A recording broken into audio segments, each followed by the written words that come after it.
গল্পটা কেমন লাগলো সেটা কিন্তু কমেন্টে জানাতে ভুলবেন না, আর সাবস্ক্রাইব করে দেবেন চ্যানেলটিকে। Thank you.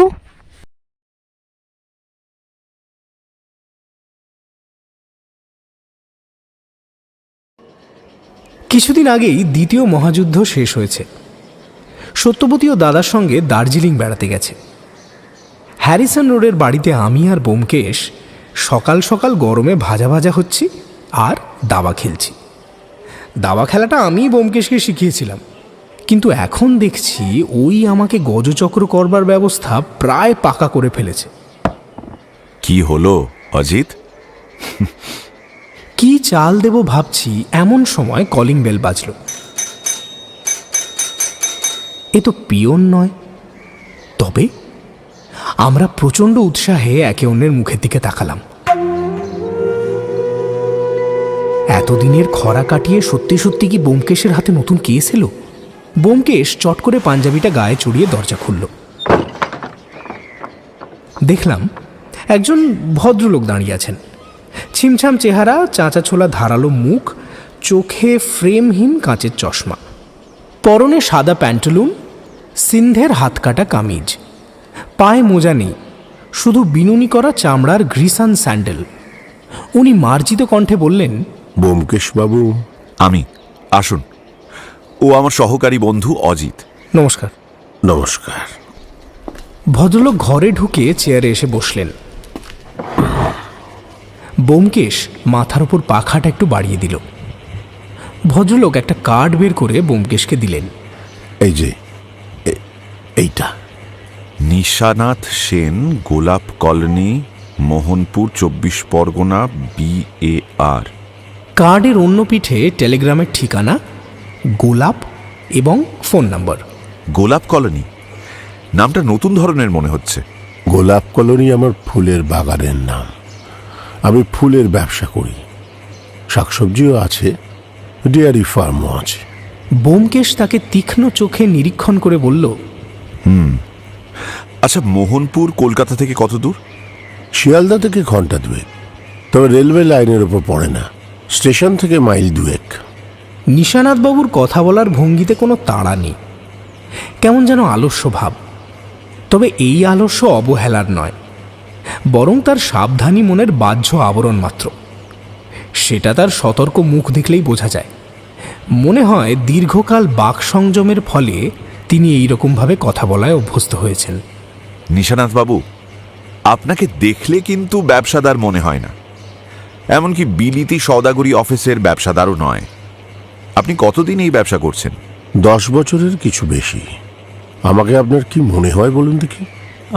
মনে হয় আপনি সিভিলিয়ান ছিলেন, মানে জাজ কিংবা ম্যাজিস্ট্রেট।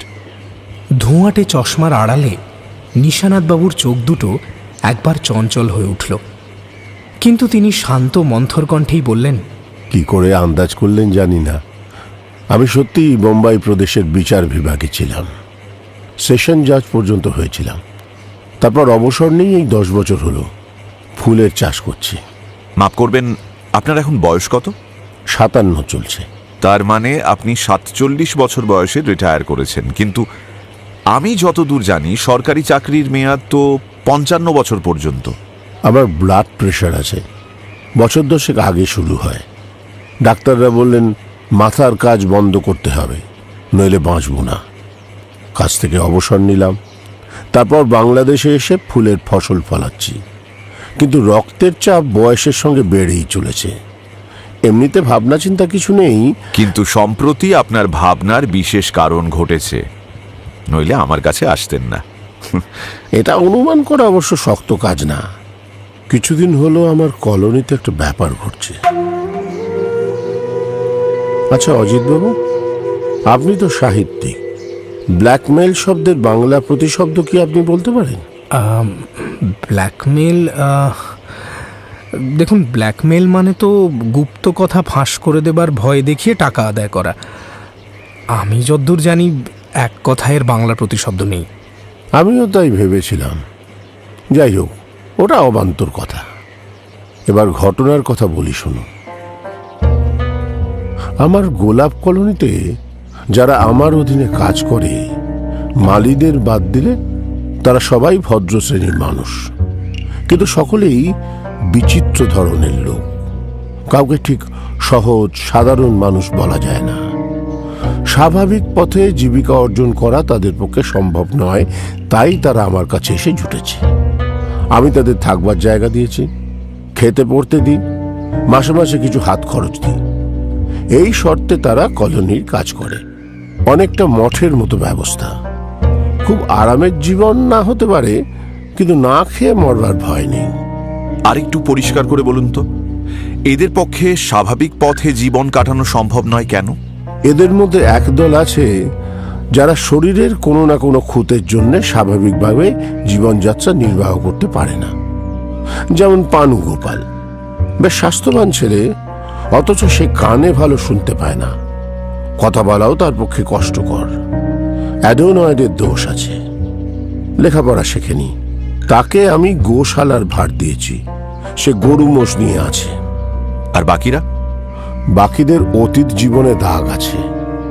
যেমন ধরুন ভুজঙ্গধর বাবু, এমন তীক্ষ্ণবুদ্ধি লোক কম দেখা যায়।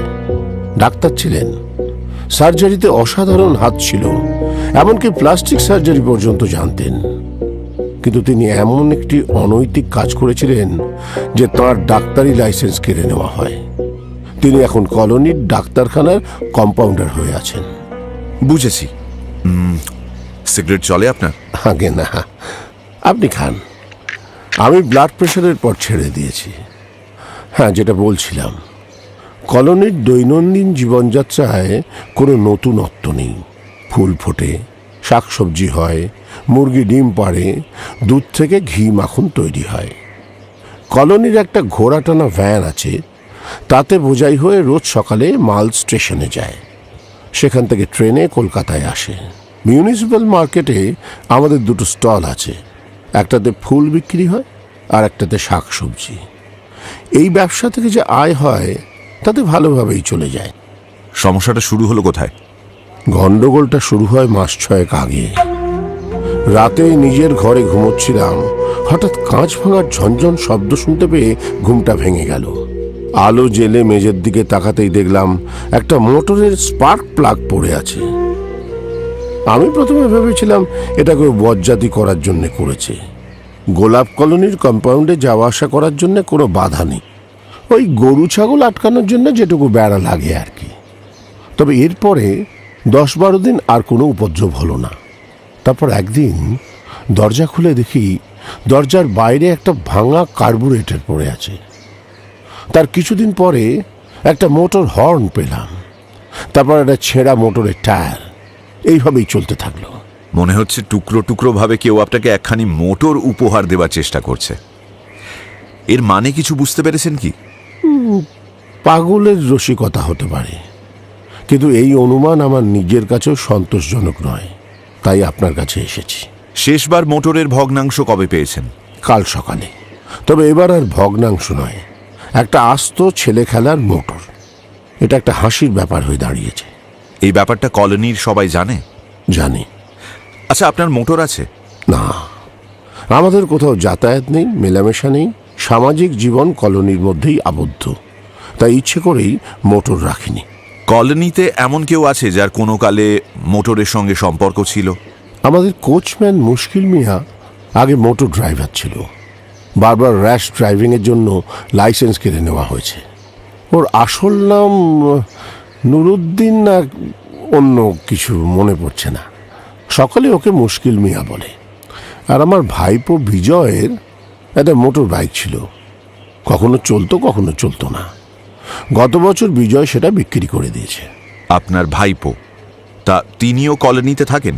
হ্যাঁ, মিউনিসিপ্যাল মার্কেটের ফুলের স্টল সেই দেখে। আমার ছেলে পুলে নেই। বিজয়কেই আমার স্ত্রী 15 বছর বয়স থেকে নিজের ছেলের মতো মানুষ করেছে। মিস্টার সেন, আপনি জীবনে কখনো 10 বছর আগে হোক, 20 বছর আগে হোক, এমন কোনো লোকের সংস্পর্শে এসেছিলেন কি যার মোটর ব্যবসার সঙ্গে সম্পর্ক আছে? ধরুন মোটরের দালাল কিংবা ওই রকম কিছু, মোটর মেকানিক। এবার নিশানাথবাবু অনেকক্ষণ চুপ করে রইলেন। তারপর যখন আবার কথা বলা শুরু করলেন, তার কণ্ঠস্বর আরও চাপা শোনাল। 12 বছর আগে আমি যখন সেশন যাচ্ছিলাম, তখন লাল সিং নামে একজন পাঞ্জাবি খুনের দায়ে অভিযুক্ত হয়ে আমার এজলাসে এসেছিল। ওর একটা ছোট মোটর মেরামতের কারখানা ছিল। এই লাল সিং ভয়ানক ঝগড়ুটে বদরাগী লোক ছিল। ওর কারখানার এক মিস্ত্রিকে মোটরে স্প্যানার দিয়ে নিষ্ঠুরভাবে খুন করেছিল। বিচারে আমি তাকে ফাঁসির হুকুম দিই। হুকুম শুনে লাল সিং আমাকে জুতো ছুঁড়ে মেরেছিল। তারপর আমার রায়ের বিরুদ্ধে হাইকোর্ট আপিল হলো। আপিলে আমার রায় বহাল রইল বটে, কিন্তু ফাঁসি মকুব হয়ে ওর 14 বছরের জেল হলো। 14 বছর মানে লাল সিং এখনো জেলে আছে? আসলে জেলের কয়েদিরা শান্তশিষ্ট হয়ে থাকলে তাদের মেয়াদ কিছু মাপ হয়। লাল সিং হয়তো বেরিয়েছে। খোঁজ নিয়েছেন? জেল বিভাগের দপ্তরে খোঁজ নিলেই জানা যেতে পারে। না, আমি খোঁজ নিইনি। নিশানাথ বাবু উঠলেন, বললেন, আর আপনাদের সময় নষ্ট করব না, আজ উঠি।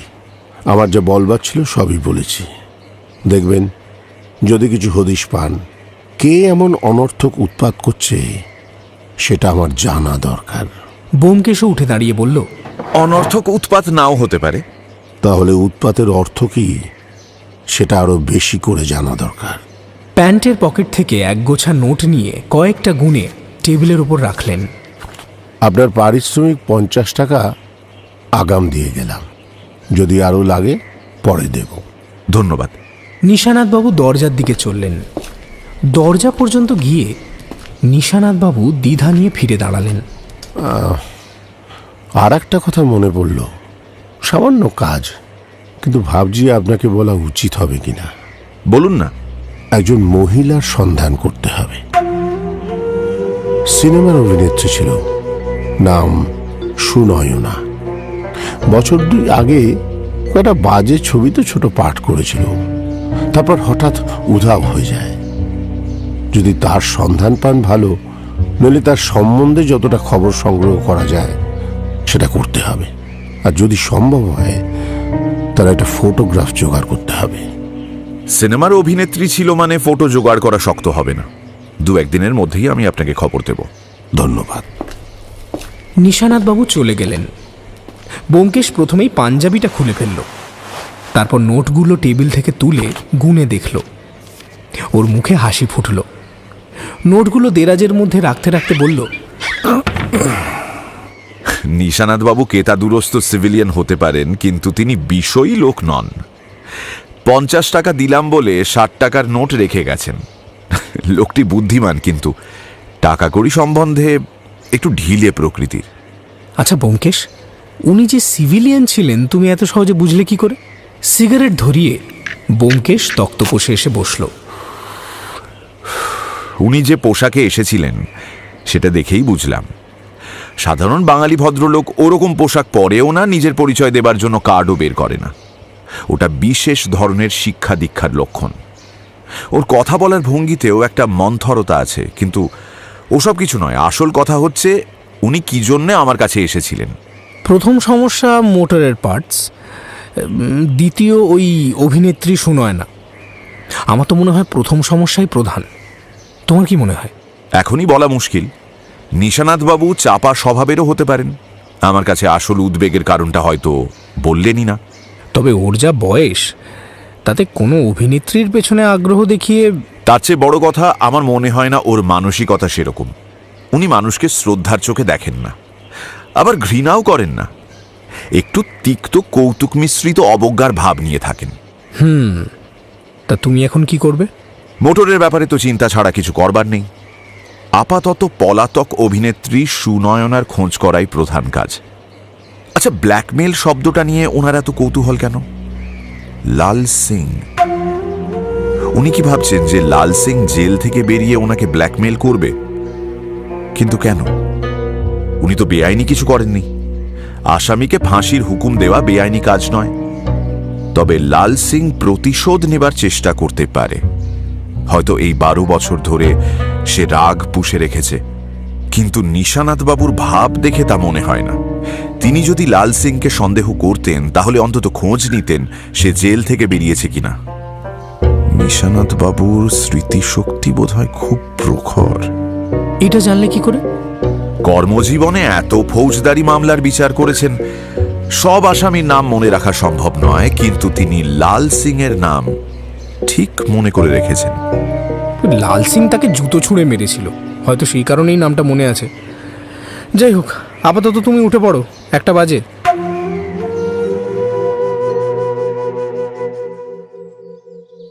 দুপুরের খাওয়া দাওয়া শেষ। বিকেলে ব্যোমকেশ জিজ্ঞেস করলো, অজিত, তোমরা প্রতিষ্ঠিত সাহিত্যিকরা তো আজকাল সিনেমা দলে ভিড়ছো বেশ, তা তোমার ওদিকে চেনাশোনা কেউ আছে? অনেকক্ষণ ভেবে আমার একটাই নাম মাথায় এলো। উত্তর দিলাম, একজনকেই চিনি, ইন্দু রায়, সিনেমায় চিত্রনাট্য লেখেন। একবার ফোন লাগাও তো। ইন্দুবাবু ফোন ধরতেই আমি ব্যোমকেশকে কথা বলার জন্য ডাকলাম। ব্যোমকেশ অনেকক্ষণ গম্ভীর মুখ করে ইন্দুবাবুর সঙ্গে কথা বলল। আচ্ছা। ফোন রাখার পর আমাকে বলল, ইন্দুবাবু সুনয়না বলে কারুর নাম শোনেননি, তবে উনি রমেন মল্লিক বলে একজনের খোঁজ দিলেন। সিনেমা জগতের সব হাঁড়ির খবর নাকি এনার কাছে পাওয়া যাবে। ওনার ঠিকানাও দিলেন। সন্ধেবেলা অ্যাপয়েন্টমেন্ট।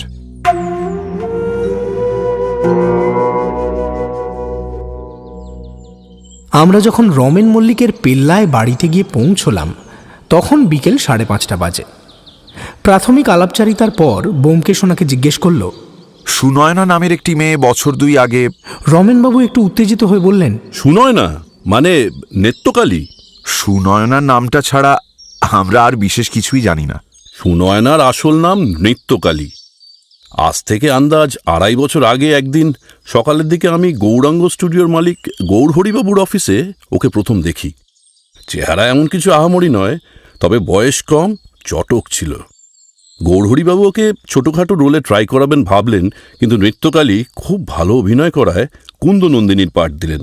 নেত্য রাজি হল না, বললে বিধবার পাঠ করবে না। গৌরহরিবাবু তখন তাকে কমলমণির পাঠ দিলেন। আর নেত্রকালী নাম সিনেমায় চলে না, তার নতুন নাম হলো সুনয়না। বিধবার পাঠ করবেন না কেন? কম বয়সী অভিনেত্রীরা বিধবার পাঠ করতে চায় না, তবে নেত্রকালী অন্য ওজোর তুলেছিল। বলেছিল সে সধবা গেরস্থ ঘরের বউ, টাকার জন্য সিনেমায় নেমেছে, কিন্তু বিধবা সেজে স্বামীর অকল্যাণ করতে পারবে না।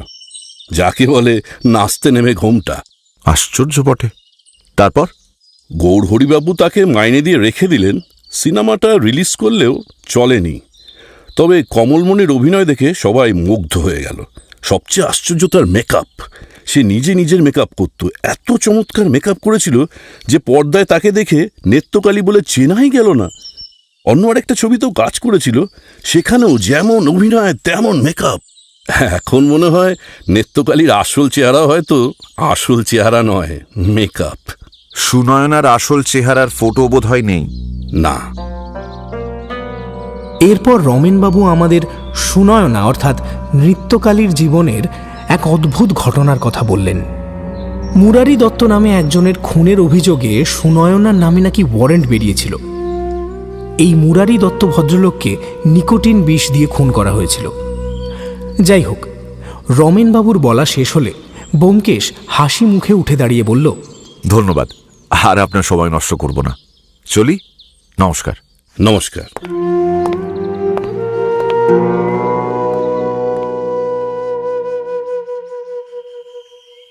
পরের দিন 7 সকালে ব্যোমকেশ আমাকে ঘুম থেকে উঠিয়ে দিল। কি হয়েছে? নিশানাথবাবুকে সকালে ফোন করে নৃত্যকালীর বিষয়টা বললাম। উনি এখনই আমাদের মোহনপুর যেতে বলেছেন। রমেনবাবুকেও আমি ফোন করেছিলাম, উনিও আমাদের সঙ্গে যাবেন। রমেনবাবু? হ্যাঁ, নিশানাথবাবু ধারণা যে সুনয়না তার কলোনির আশেপাশেই কোথাও আছে। রমেনবাবুকে সঙ্গে না নিয়ে গেলে আসামিকে শনাক্ত করা যাবে না। আমি 15 মিনিটের মধ্যে স্নান সেরে গায়ে একটা জামা গলিয়ে তৈরি হয়ে নিলাম। তারপর আমরা দুজনে কিছুক্ষণের মধ্যেই বেরিয়ে পড়লাম। রমেনবাবুকে বাড়ি থেকে তুলে সোজা শিয়ালদা স্টেশন। 3টে টিকিট কেটে আমরা ট্রেন ধরলাম। ঘণ্টাখানেক পরে আমরা মোহনপুর স্টেশনে পৌঁছলাম। লোকজন বেশি নেই। স্টেশন থেকে বেরিয়ে ব্যোমকেশ একজন দোকানদারকে জিজ্ঞেস করল, আচ্ছা দাদা, গোলাপ কলোনি কোন দিকে আপনি জানেন? দোকানদার আমাদের ভালো করে রাস্তাটা বাতলে দিল। তারপর ঘাড় বেঁকিয়ে প্রশ্ন করল, আপনারা চিড়িয়াখানা দেখতে যাবেন? চিড়িয়াখানা আবার কি?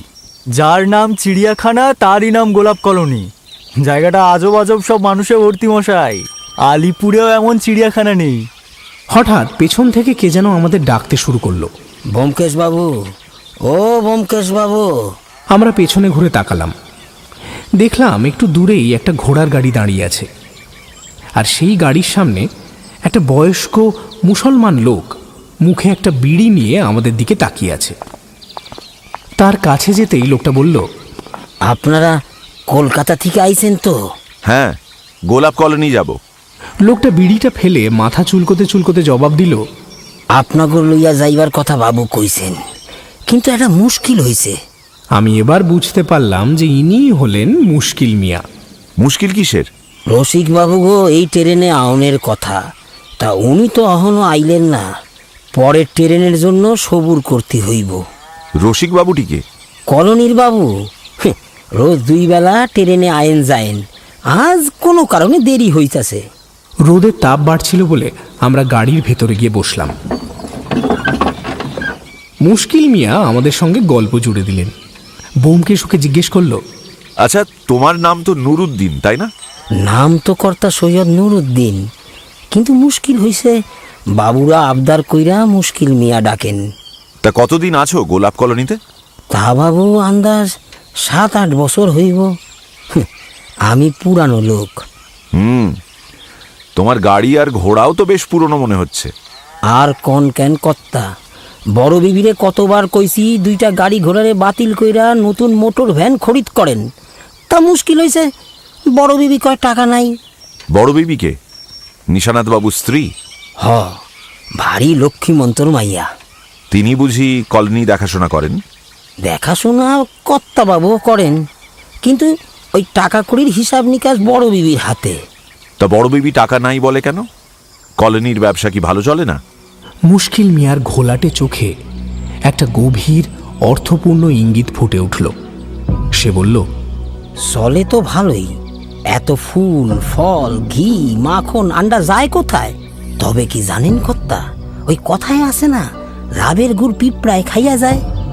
এই কথাটা ঠিক কোন দিকে ইঙ্গিত করছে সেই নিয়ে ব্যোমকেশ হয়তো আরও একটু চর্চা করত, যদি না রসিকবাবু এসে গাড়ির সামনে হাজির হতেন।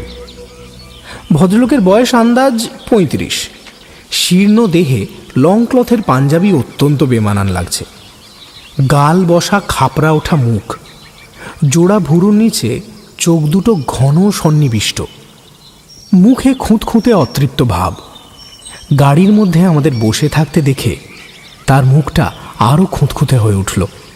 তিনি বললেন, আপনারা? নিশানাথ বাবু আমাদের ডেকে পাঠিয়েছেন।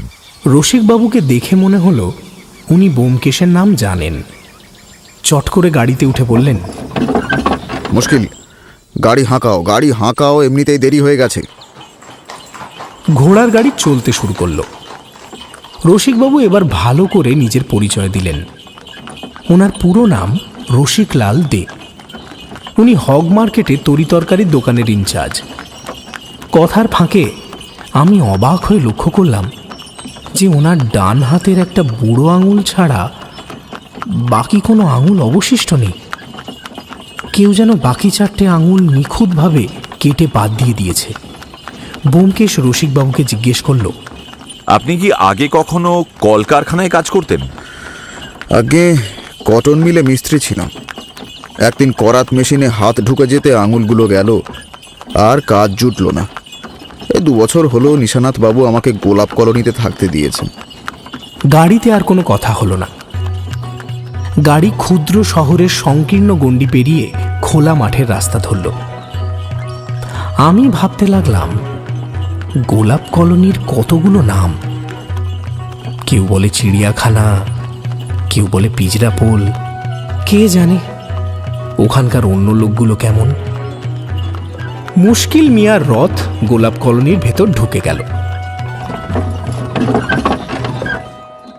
বেড়া জালের ফটক পেরিয়ে সামনে তাকালেই একটা টালির ছাদ দেয়া বিশাল আকারের বাড়ি। খুব সম্ভবত এখানে নিশানাথবাবু থাকেন। ওই বিশাল বাড়ির সিঁড়ির নিচে একজন সুন্দরী মহিলা গাছে জল দিচ্ছিলেন।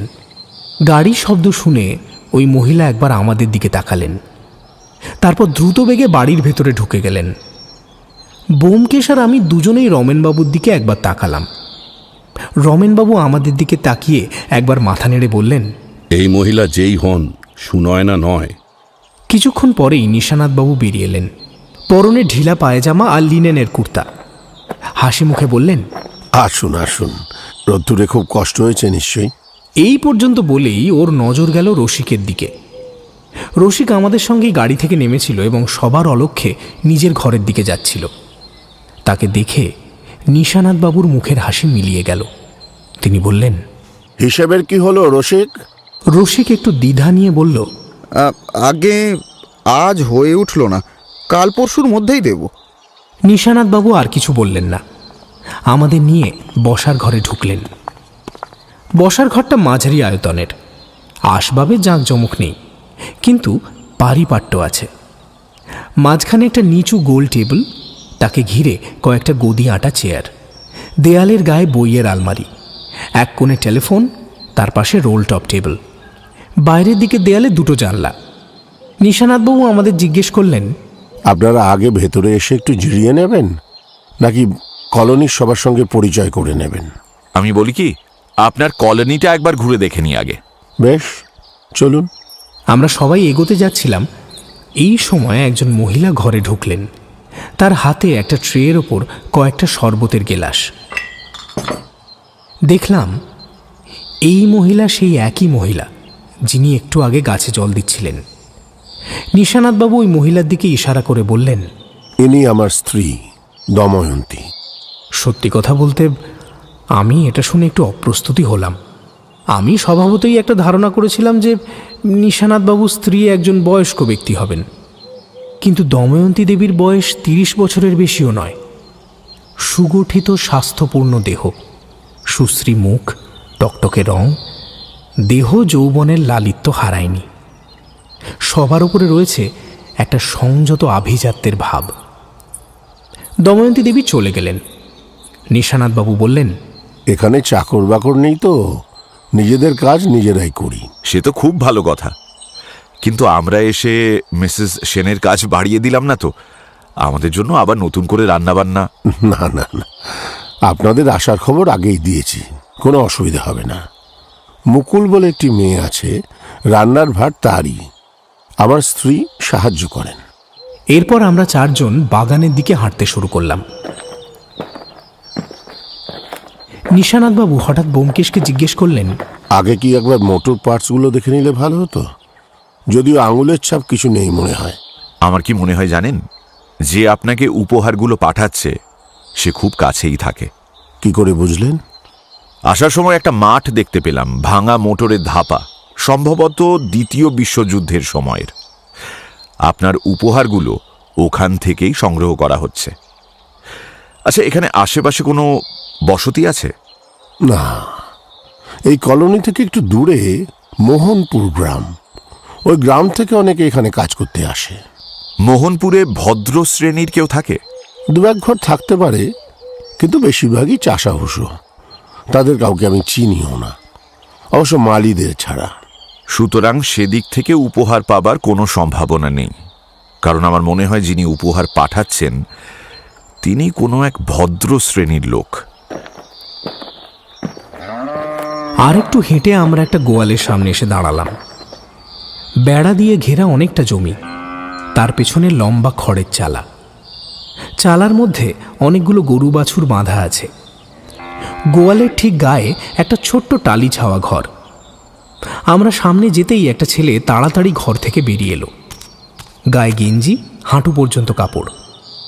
ছেলেটির দেহ বেশ বলিষ্ঠ, কিন্তু মুখখানা বোকাটে ধরনের। আমাদের কাছে এসে সে দোকানের ভেতর থেকে খানিকটা তুলো বের করে ফেলল এবং আমাদের দিকে তাকিয়ে হাসতে লাগলো। হাসি কিন্তু সম্পূর্ণ নীরব হাসি, গলা থেকে কোনো আওয়াজ বেরোলো না। নিশানাথবাবু আমাদের বললেন, ওরই নাম পানু। গোপালন করে, তাই ওকে পানু গোপাল বলা হয়।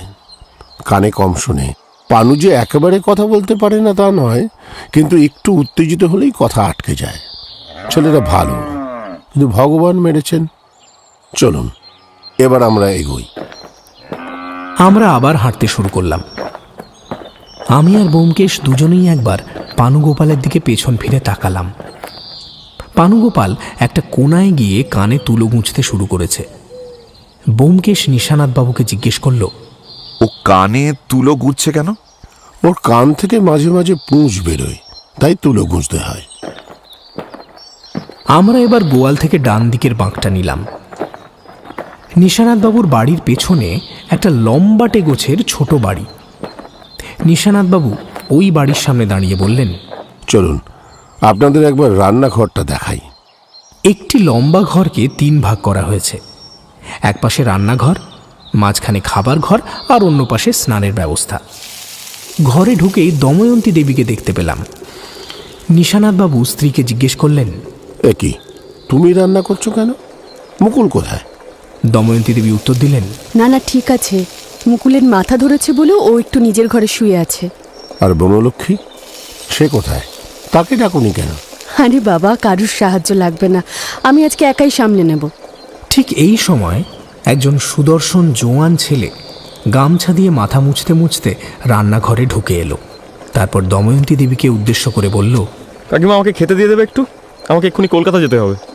নিশানাথবাবু ছেলেটাকে দেখে বললেন, কি ব্যাপার বিজয়, তুমি এখনো বেরোনি কেন? আজ দেরি হয়ে গেছে কাকা, হিসেবটা তৈরি করছিলাম। হিসেব কদ্দূর? আর 2-3 দিন লাগবে। নিশানাথবাবু আমাদের সঙ্গে বেরিয়ে এলেন। দরজার কাছে এসে পেছন ফিরতেই দেখলাম বিজয় বিস্ময় কৌতূহলী চোখে আমাদের দিকে তাকিয়ে আছে।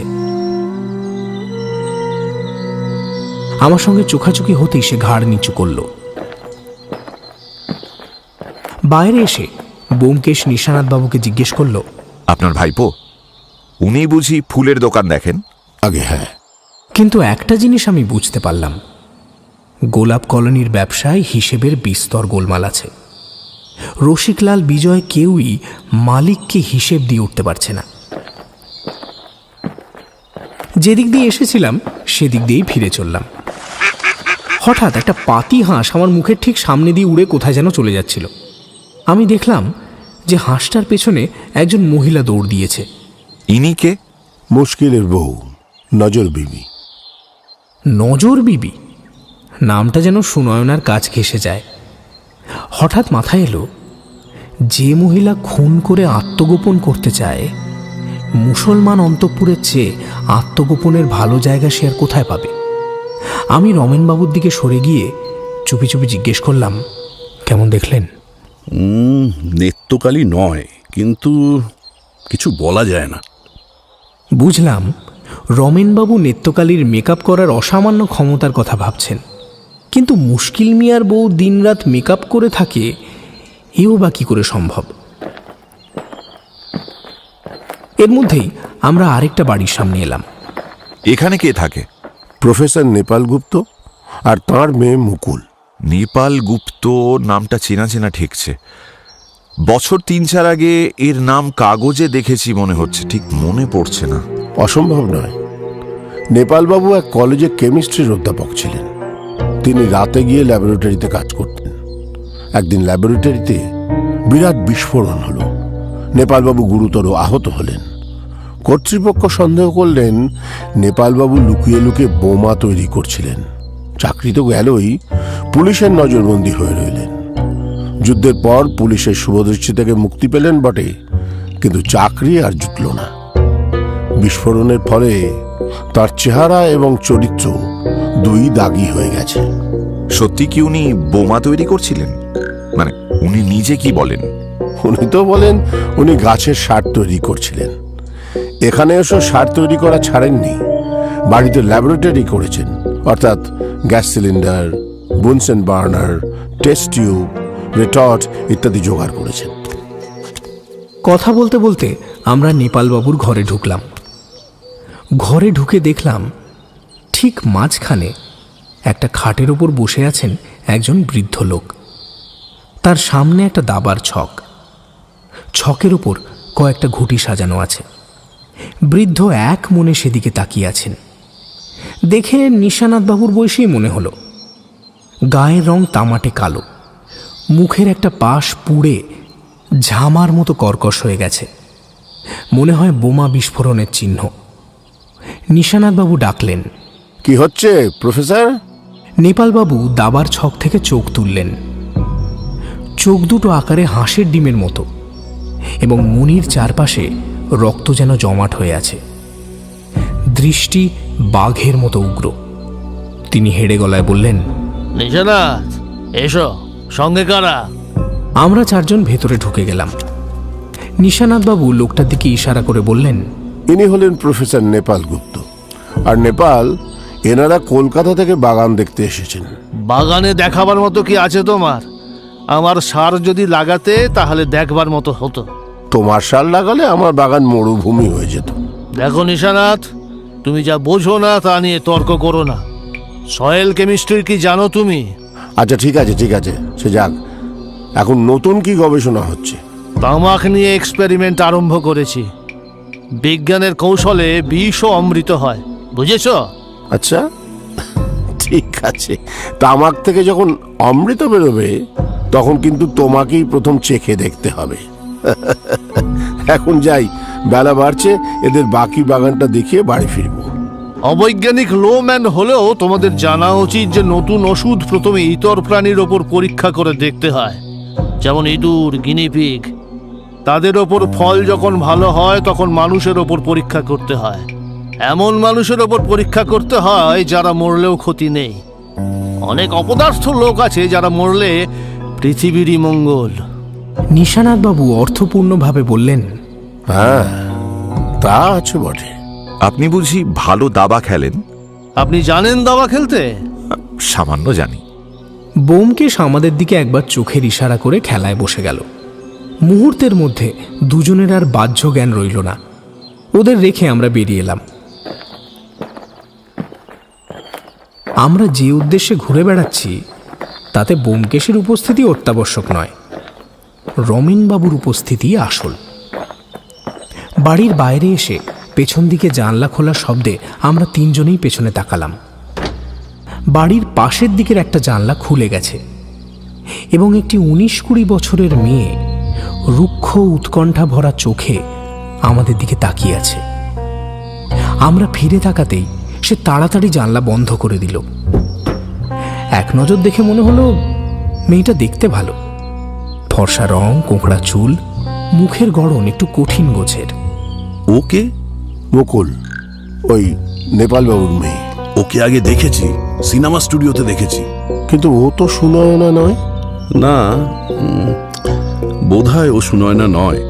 আমি নিশানাথবাবুর সাথে কথা বলে জানতে পারলাম নেপালবাবুরা এই গোলাপ কলোনিতে এসেছেন 2 বছর হলো। মনে মনে নোট করলাম সুনয়না প্রায় এই সময়েই কলকাতা থেকে নিরুদ্দেশ হয়েছিল।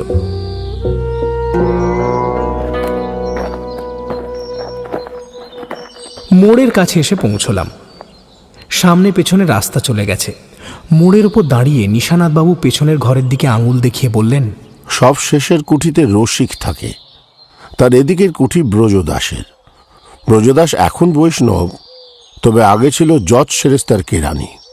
ওকে অনেক দিন থেকে জানি। মাইনে বেশি পেত না, কিন্তু গান বাজনা ফুর্তির দিকে ঝোঁক ছিল।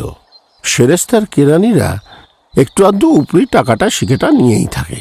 কিন্তু ব্রজদাস একবার একটা গুরুতর দুষ্কার্য করে বসল। ঘুষ নিয়ে দপ্তর থেকে একটা জরুরি দলিল সরিয়ে ফেলল।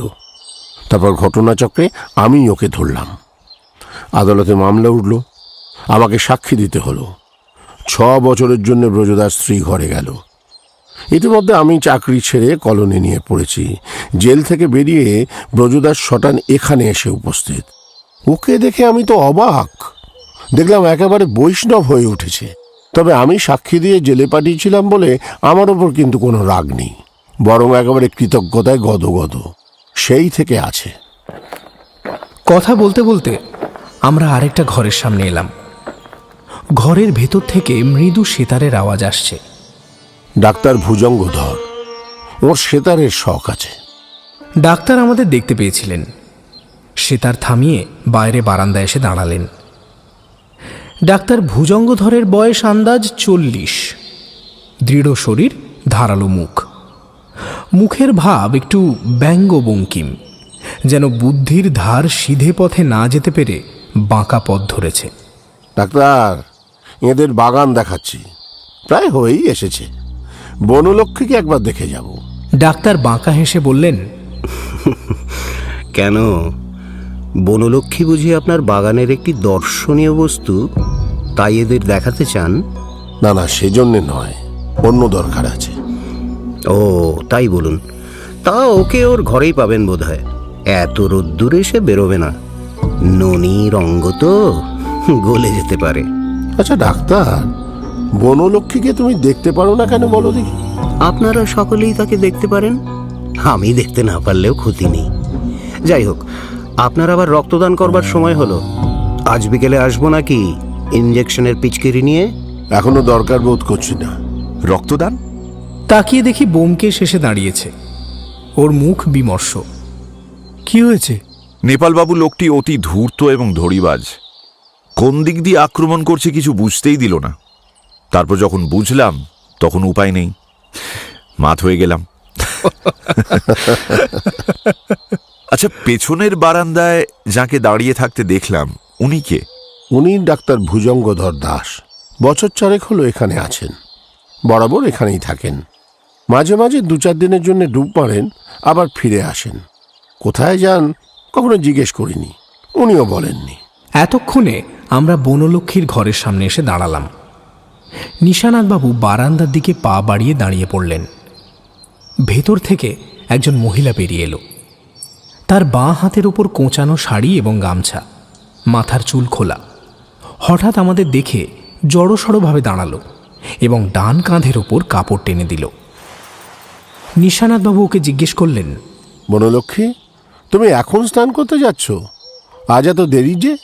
বনলক্ষ্মী মুখ নিচু করে বলল, অনেক সেলাই বাকি পড়ে গেছিল কাকাবাবু, আজ সব শেষ করলুম। নিশানাথ আমাদের বললেন, এই বনলক্ষ্মী হচ্ছে আমাদের দর্জিখানার পরিচালিকা। কলোনির সব জামা কাপড় ওই সেলাই করে। আচ্ছা, আমরা যাচ্ছি বনলক্ষ্মী। তোমাকে শুধু বলতে এসেছিলাম, মুকুলের মাথা ধরেছে, সে রাঁধতে পারবে না। দময়ন্তী একা রান্না নিয়ে হিমশিম খাচ্ছে, তুমি একটু সাহায্য করলে ভালো হতো। ও মা, এতক্ষণ জানতে পারিনি। বনলক্ষ্মী কোনো দিকে ভ্রুক্ষেপ না করে তাড়াতাড়ি আমাদের সামনে দিয়ে বেরিয়ে রান্নাঘরের দিকে চলে গেল। বনলক্ষ্মী চলে গেল, কিন্তু আমার মনে একটা রেশ রেখে গেল। পল্লীগ্রামের শীতল তরুচ্ছায়া, পুকুর ঘাটের টলমল জল, তাকে দেখলে এইসব মনে পড়ে যায়। সে রূপসী নয়, কিন্তু তাকে দেখতে ভালো লাগে। মুখখানিতে একটা কচি স্নিগ্ধতা আছে। নিটোল স্বাস্থ্য মসৃণ দেহ, কিন্তু দেহে যৌবনের উগ্রতা নেই। নিতান্ত ঘরোয়া, আটপৌরে গৃহস্থ ঘরের মেয়ে। ব্যোমকেশ বলল, রমেনবাবু, কি বলেন? না, আপনাদের মিথ্যেই কষ্ট দিলাম, আমারই ভুল। সুনয়না এখানে নেই। এখানে আর কোনো মহিলা নেই? না, চলুন এবার ফেরা যাক।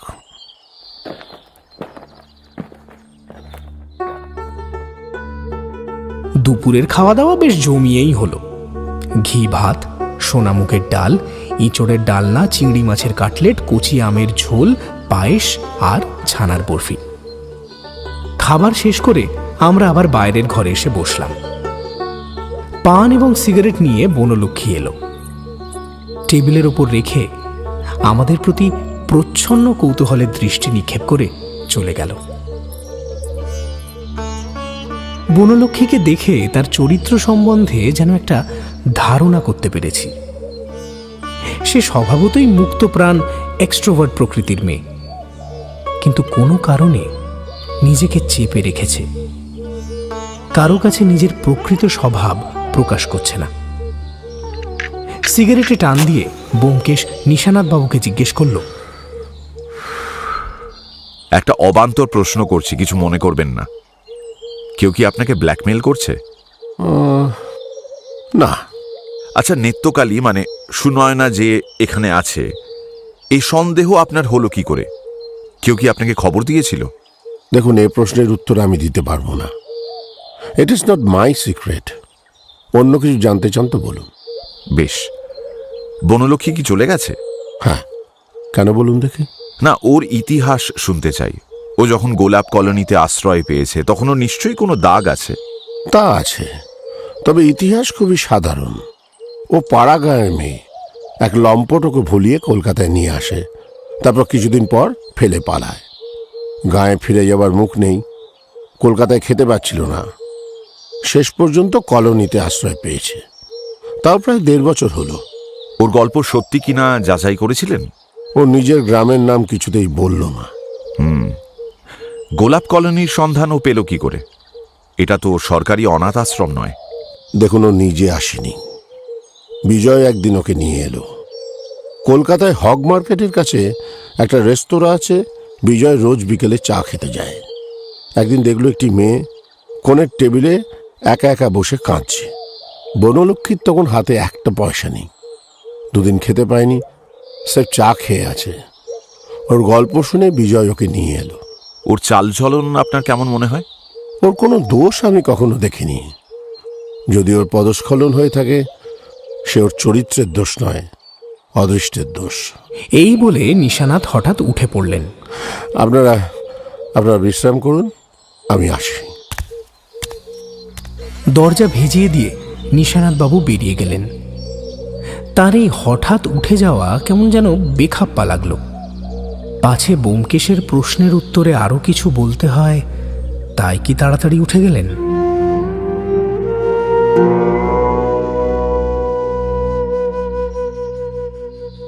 বিকেলে বাইরের ঘরে আবার সবাই জড়ো হলাম। দময়ন্তী দেবী চায়ের বদলে ঠান্ডা ঘোলে শরবত দিয়ে গেলেন। রোদ একটু পড়ুক, তারপর না হয় বেরোবেন। 5:30টার সময় মুশকিল গাড়ি নিয়ে স্টেশনে যায়, সেই গাড়িতে গেলেই হবে। সঙ্গে সঙ্গে ট্রেন পেয়ে যাবেন। শরবত পান করতে করতে আরেক দফা কলোনির অধিবাসী বৃন্দের সঙ্গে দেখা হয়ে গেল।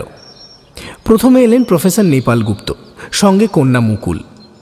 মুকুল ভেতরের দিকে চলে যাচ্ছিল। নিশানাথ মাথা ব্যথার কথা জিজ্ঞেস করাতে মুকুল বলল, হ্যাঁ, সেরে গেছে। এই বলেই যেন ও একান্ত সন্ত্রস্তভাবে ভেতরে ঢুকে পড়ল। এবেলা তাকে ভালো করে দেখার সুযোগ পেলাম। চোখের দৃষ্টিতে একটা শুষ্ক কঠিনতা। অল্প বয়সে বারবার আঘাত পেয়ে যারা বড় হয়ে উঠেছে, তাদের চোখে মুখে এইরূপ অকাল কঠিনতা বোধহয় স্বাভাবিক। নেপালবাবুও যেন জাপানি মুখোশ দিয়ে মুখের অর্ধেকটা ঢেকে রেখেছেন। এরই মধ্যে বৈষ্ণব ব্রজদাসকে ঢুকতে দেখে নেপালবাবু তার দিকে ফিরলেন। কি হে ব্রজদাস, তুমি নাকি গরুকে ওষুধ খাওয়াতে আরম্ভ করেছ? গো চিকিৎসার কি বোঝো তুমি? ব্রজদাস মাথা চুলকে বললেন, আগে বেবে বষ্টম হয়ে গো হত্যা করতে চাও? আর নিশানাথ, তোমারই বা কেমন আক্কেল? 1000 বার বলেছি একটা গোবর্দি জোগাড় করো, তা নয় 2টো হাতুড়ের হাতে গরুগুলোকে ছেড়ে দিয়েছ। যার কর্ম তারই সাজে। আমার হাতে ছেড়ে দাও, দেখবে 2 দিনে গরুগুলোর চেহারা ফিরিয়ে দেব। আমি শুধু কেমিস্ট নই, বায়োকেমিস্ট, বুঝলে? চলো বষ্টম, তোমার গরু দেখি। ব্রজদাস কাতর চোখে নিশানাথের দিকে তাকালেন। নিশানাথ এবার একটু কড়া সুরে বললেন, নেপাল, গরু যত ইচ্ছে দেখো, কিন্তু ওষুধ খাওয়াতে যেও না। তুমি কিছু বোঝো না, কেবল সর্দারি করো।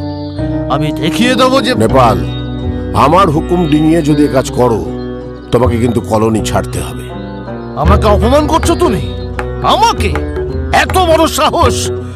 ভেবেছ আমি কিছু জানি না? না ভাঙবো নাকি হাটে হাড়ি? হ্যাঁ? নিশানাথ শক্ত হয়ে উঠে দাঁড়ালেন। দেখলাম তার রগের শিরা ফুলে দপদপ করছে। তিনি রুদ্ধস্বরে বললেন, নেপাল, নেপাল, তুমি যাও, এক্ষুনি এখান থেকে চলে যাও। নেপালবাবু হিংস্র মুখ বিকৃতি করে আবার গর্জন করতে যাচ্ছিলেন। এমন সময় ভেতর থেকে মুকুল ছুটে এসে তার মুখ চেপে ধরল। বাবা, কি করছো কি তুমি? চলো এক্ষুনি, চলো। এই বলে সে নেপালবাবুকে টেনে নিয়ে ঘর থেকে বেরিয়ে গেল। মুকুলের ধমক খেয়ে নেপালবাবু নির্বিবাদে তার সঙ্গে চলে গেলেন। পরিণত বয়স্ক দুই ভদ্রলোকের মধ্যে সামান্য কারণে এই উগ্র কলহ দেখে আমরা যেন হতভম্ব হয়ে গেছিলাম। এতক্ষণে লক্ষ্য করলাম ব্রজদাস বেগতিক দেখে নিঃসাড়ে সরে পড়েছেন এবং ডাক্তার ভুজঙ্গধর কখন জানি নিঃশব্দে এসে দরজার কাছে দাঁড়িয়ে আছেন। নিশানাথবাবু শিথিল দেহে বসে পড়লে ডাক্তারবাবু দুঃখিতভাবে মাথা নাড়তে নাড়তে এসে নিশানাথের পাশের চেয়ারে বসলেন। বেশি উত্তেজনা আপনার শরীরের পক্ষে ভালো নয় মিস্টার সেন। যদি মাথার একটা ছোট্ট শিরা জখম হয় তাহলে গুপ্তর কোনো ক্ষতি নেই, কিন্তু আপনার তো আছে। দেখি আপনার নাড়িটা দেখি। দরকার নেই, আমি ঠিক আছি। ডাক্তার একে একে আমাদের নিরীক্ষণ করে তারপর ব্যোমকেশের উদ্দেশ্যে বললেন, তা মোটর রহস্যের কোনো কিনারা হলো? ওরা কি জন্য এসেছেন তুমি জানো? জানি না, কিন্তু আন্দাজ করা কি এতই শক্ত? এই কাঠফাটা গরমে কেউ বাগান দেখতে আসে না। আপনিই তো ব্যোমকেশ বাবু। কেমন ঠিক ধরেছি তো? ঠিকই ধরেছেন। এখন আপনাকে যদি দু একটা প্রশ্ন করি, উত্তর দেবেন কি? নিশ্চয়ই দেব, কিন্তু আমার কেচ্ছা আপনি বোধহয় সবই শুনেছেন। সব শুনিনি। আচ্ছা, আপনি বিবাহিত? ডাক্তার এই প্রশ্নের জন্য প্রস্তুত ছিলেন না। তিনি অবাক হয়ে ঘাড় নেড়ে বললেন, হ্যাঁ হ্যাঁ, বিবাহিত। আপনার স্ত্রী কোথায়? বিলেতে। ডাক্তারি পড়তে গিয়ে 3 বছর বিলেতে ছিলাম। একটি শ্বেতাঙ্গিনীকে বিয়ে করেছিলাম, কিন্তু তিনি বেশি দিন এই কালা আদমিকে সহ্য করতে পারলেন না। একদিন আমাকে ত্যাগ করে চলে গেলেন। আমিও দেশের ছেলে দেশে ফিরে এলাম। তারপর থেকে দেখা সাক্ষাৎ হয়নি। কথা শেষ করে টেবিলের উপর থেকে সিগারেটের টিন নিয়ে তিনি নির্বিকার মুখে সিগারেট ধরালেন। তার কথার ভাবভঙ্গিতে একটা মার্জিত ভাব আছে, যা একসঙ্গে আকর্ষণ এবং বিকর্ষণ করে। আর একটা প্রশ্ন করব। যে অপরাধের জন্য আপনার ডাক্তারি লাইসেন্স খারিজ করা হয়েছিল, সেই অপরাধটা কি? একটি কুমারীকে লোকলজ্জার হাত থেকে বাঁচাবার চেষ্টা করছিলাম, কিন্তু ধরা পড়ে গেলাম। শ্রেয়াংশী বহু বিঘ্নানি। এরপর আর বেশি কথা হলো না। মুশকিল মিয়ার ভ্যানে চড়ে আমরা স্টেশন যাত্রা করলাম। ডাক্তার ভুজঙ্গধর আমাদের সঙ্গে গাড়িতে উঠে বসলেন। গাড়ি ফটকের বাইরে বেরোতেই ডাক্তার বললেন, ব্যোমকেশ বাবু, আপনাকে একটা কথা জিজ্ঞেস করব? হ্যাঁ, বলুন না। মোটর রহস্যের কোনো কিনারা করতে পারলেন? না, কিছুই ধরা ছোঁয়া যাচ্ছে না। এ বিষয়ে আপনার কোনো ধারণা আছে কি? ধারণা একটা আছে বই কি, কিন্তু বলতে সাহস হচ্ছে না। আমার ধারণা যদি ভুল হয় মিথ্যে অপবাদ দেওয়া হবে। বলুন না, শুনি। আমার বিশ্বাস এটা ওই ন্যাপলা বুড়োর কাজ। ও নিশানাথবাবুকে ভয় দেখাবার চেষ্টা করছে। লোকটা বাইরে যেমন দাম্ভিক, ভেতরে তেমনি প্যাঁচালো। কিন্তু নিশানাথবাবুকে ভয় দেখিয়ে ওর লাভ কি? নেপালবাবুর ইচ্ছে উনি গোলাপ কলোনির হর্তাকর্তা হয়ে বসেন, কিন্তু নিশানাথবাবু তা দেবেন কেন? তাই উনি নিশানাথবাবুর বিরুদ্ধে স্নায়ু যুদ্ধ লাগিয়েছেন, যাকে বলে ওয়ার অফ নার্ভস। নিশানাথবাবুর একে রক্তের চাপ বেশি, তার উপর যদি স্নায়ু পীড়ায় অকর্মণ্য হয়ে পড়েন, তখন নেপালবাবুই কর্তা হবেন। কিন্তু নিশানাথবাবু স্ত্রী রয়েছেন, ভাইপো রয়েছেন, তাঁরা থাকতে নেপালবাবু কর্তা হবেন কি করে? দময়ন্তী দেবী নেপালবাবুকে ভারী ভক্তি করেন। ব্যোমকেশবাবু, আপনি বুদ্ধিমান লোক, আমিও একেবারে নির্বোধ নই। বেশি কথা বাড়িয়ে লাভ কি বলুন? হয়তো আমার ধারণা আগাগোড়াই ভুল। আপনি আমার মতামত জানতে চেয়েছিলেন, আমি তাই বললাম। এর বেশি বলা আমার পক্ষে স্বাস্থ্যকর নয়। আচ্ছা, আমি এবার কিন্তু ফিরব। ওরে মুশকিল, তোর পক্ষীরাজ একবার থামা। একটা কথা, মুকুলও কি বাপের দলে? তা ঠিক বলতে পারি না, তবে মুকুলেরও স্বার্থ আছে। গাড়ি থেমেছিল। ডাক্তার নেমে পড়লেন। মুচকি হেসে বললেন, আচ্ছা, নমস্কার, আবার দেখা হবে নিশ্চয়ই। এই বলে পেছন ফিরে চলতে শুরু করলেন। আমরাও কিছুক্ষণ পরে গাড়ি থেকে নামলাম। স্টেশনে পৌঁছে শিয়ালদা ট্রেনে উঠে বসলাম। ট্রেনে বসে আমি আর রমেনবাবু গল্প জুড়লেও ব্যোমকেশ কেমন যেন গুম মেরে রইল। আমি হলপ করে বলতে পারি ওখানে সুনয়না নেই, কিন্তু তবু মনের খুঁতখুঁতানিটা যাচ্ছে না। কিন্তু সুনয়না তো দিনরাত মেকআপ করে থাকতে পারবে না। সুনয়না ছদ্মবেশে কলোনিতে আছে এ কথা আমিও বলছি না। ওখানে হয়তো ও স্বাভাবিক বেশি আছে, কিন্তু সে ছদ্মবেশ ধারণ করে সিনেমা করতে গিয়েছিল, আমি তাকে ছদ্মবেশে দেখেছি, এটা তো সম্ভব। ডাক্তার ভুজঙ্গধরের আচরণ একটু রহস্যময়। তিনি নেপালবাবুর বিরুদ্ধে এত কথা বললেন, কিন্তু মুকুল বা দময়ন্তী দেবী সম্বন্ধে সেরকম কিছুই বললেন না। আর আমাদের সাথে এত দূর এলেনি বা কেন? আর নিশানাথবাবুর ওই মোটরের টুকরো উপহারের সঙ্গে সুনয়ন আর অজ্ঞাতবাসের কি কোনো সম্বন্ধ আছে? কি ব্যোমকেশ? ঝড় আসছে। কই, বাইরে তো মেঘের চিহ্নই নেই। এ ঝড় সে ঝড় নয়, গোলাপ কলোনিতে ঝড় আসছে। অনেক উত্তাপ জমা হয়েছে, এবার একটা কিছু ঘটবে। কি? তা যদি জানতাম তাহলে তার প্রতিকার করতে পারতাম। শিয়ালদা স্টেশনে যখন পৌঁছলাম তখন রাস্তায় আলো জ্বলেছে। রমেনবাবুর সঙ্গে ছাড়াছাড়ি হবার আগে ব্যোমকেশ বলল, আপনাকে আরেকটু কষ্ট দেব। সুনয়নার দুটো স্টিল ফটো জোগাড় করতে হবে, একটা কমল মুনির ভূমিকায়, একটা শ্যামাঝির। হ্যাঁ হ্যাঁ, কালই পেয়ে যাবেন। পরদিন সকালে খবরের কাগজ পড়া শেষ হলে ব্যোমকেশ আমাকে জিজ্ঞেস করল, কাল যে 4 জন মহিলাকে আমরা দেখেছি তার মধ্যে কোনটিকে সবচেয়ে সুন্দরী বলে মনে হয়? মানে দময়ন্তী দেবী। তোমার মনে কিন্তু আছে অজিত? কাল রাতে কাকে স্বপ্নে দেখেছ? স্বপ্ন? কই, না না তো। মিথ্যে কথা বলো না। কাকে দেখেছ স্বপ্নে? বনলক্ষ্মীকে। ব্যোমকেশ আরও কিছু বলতে যাচ্ছিল, এমন সময় দরজায় কড়া নাড়া। ব্যোমকেশ উঠে দরজা খুলতেই বিজয় ঢুকল। কি হয়েছে বিজয়বাবু? কাকা চিঠি দিয়েছেন, আমাকে বললেন চিঠিখানা পৌঁছে দিতে। বিজয় পকেট থেকে একটা খাম বের করে ব্যোমকেশকে দিল। বিজয়ের ভাবগতিক দেখে মনে হলো মন খুব একটা সুস্থ নয়। সে রুমাল দিয়ে গলার ঘাম মুছল, তারপর অপ্রতিভ হেসে বলল, কাল আমিও আপনাকে দেখেছিলাম, কিন্তু তখন পরিচয় জানতাম না। তা পরিচয়টা কার কাছে জানলেন? কাল সন্ধ্যের পর কলোনিতে ফিরে গিয়ে জানতে পারলাম। কাকা আপনাকে কোনো দরকারে ডেকেছিলেন বুঝি? এই কথা আপনার কাকাকে জিজ্ঞেস করলেন না কেন? কাকা সব কথা আমাদের বলেন না, তবে ওই মোটরের টুকরো নিয়ে তিনি একটু উদ্বিগ্ন হয়েছেন, তাই বোধহয়। মোটরের টুকরো সম্বন্ধে আপনার কি ধারণা? দেখুন, আমার তো মনে হয় একেবারে ছেলে মানুষই। মাইলখানেক দূরে গ্রাম আছে, গ্রামের ছোঁড়ারা প্রায় এই মোটরগুলো নিয়ে খেলা করে। আমার বিশ্বাস তারাই বজ্জাতি করে মোটরের টুকরো কলোনিতে ফেলে যায়। আচ্ছা, ও কথা থাক। প্রফেসর নেপাল গুপ্তর খবর কি? কাল ফিরে গিয়ে শুনলাম নেপালবাবু কাকাকে অপমান করেছে। কাকা নাকি সহ্য করেছেন, আমি থাকলে তো। নেপালবাবু কলোনিতে আছেন এখনো? হ্যাঁ, মুকুল এসে কাকিমার হাতে পায়ে ধরেছে। কাকিমা ভালো মানুষ, গলে গিয়ে কাকাকে বলেছেন। কাকা কাকিমার কথা ঠেলতে পারেন না। তাহলে নেপালবাবু রয়ে গেলেন। লোকটি ভালো নয়, গেলেই বোধহয় ভালো হতো। আচ্ছা বলুন দেখি, ওর মেয়েটি কেমন? বিজয় থমকে গেল। একবার বিস্ফারিত চোখে ব্যোমকেশের দিকে তাকিয়ে বলল, মুকুল বাপের মতো নয়, ভালোই। তবে আচ্ছা, আজ উঠি, দেরি হয়ে গেল, দোকানে যেতে হবে। নমস্কার। বিজয় বেরিয়ে গেলে ব্যোমকেশ কিছুক্ষণ ভুরু কুঁচকে দরজার দিকে তাকিয়ে তারপর ফিরে এসে তক্তপোষে বসল। ভাবতে ভাবতে বলল, বিজয় সুনয়নার ব্যাপারে বোধহয় জানে না, কিন্তু মুকুলের কথায় অমন ভোরকে পালালো কেন? কাল ডাক্তার ভুজঙ্গধরও মুকুল সম্বন্ধে খোলসা কথা বললেন না। এখন নিশানাথবাবু কি লিখেছেন দেখা যাক। কিন্তু তিনি চিঠি লিখলেন কেন? টেলিফোন করলেই তো পারতেন।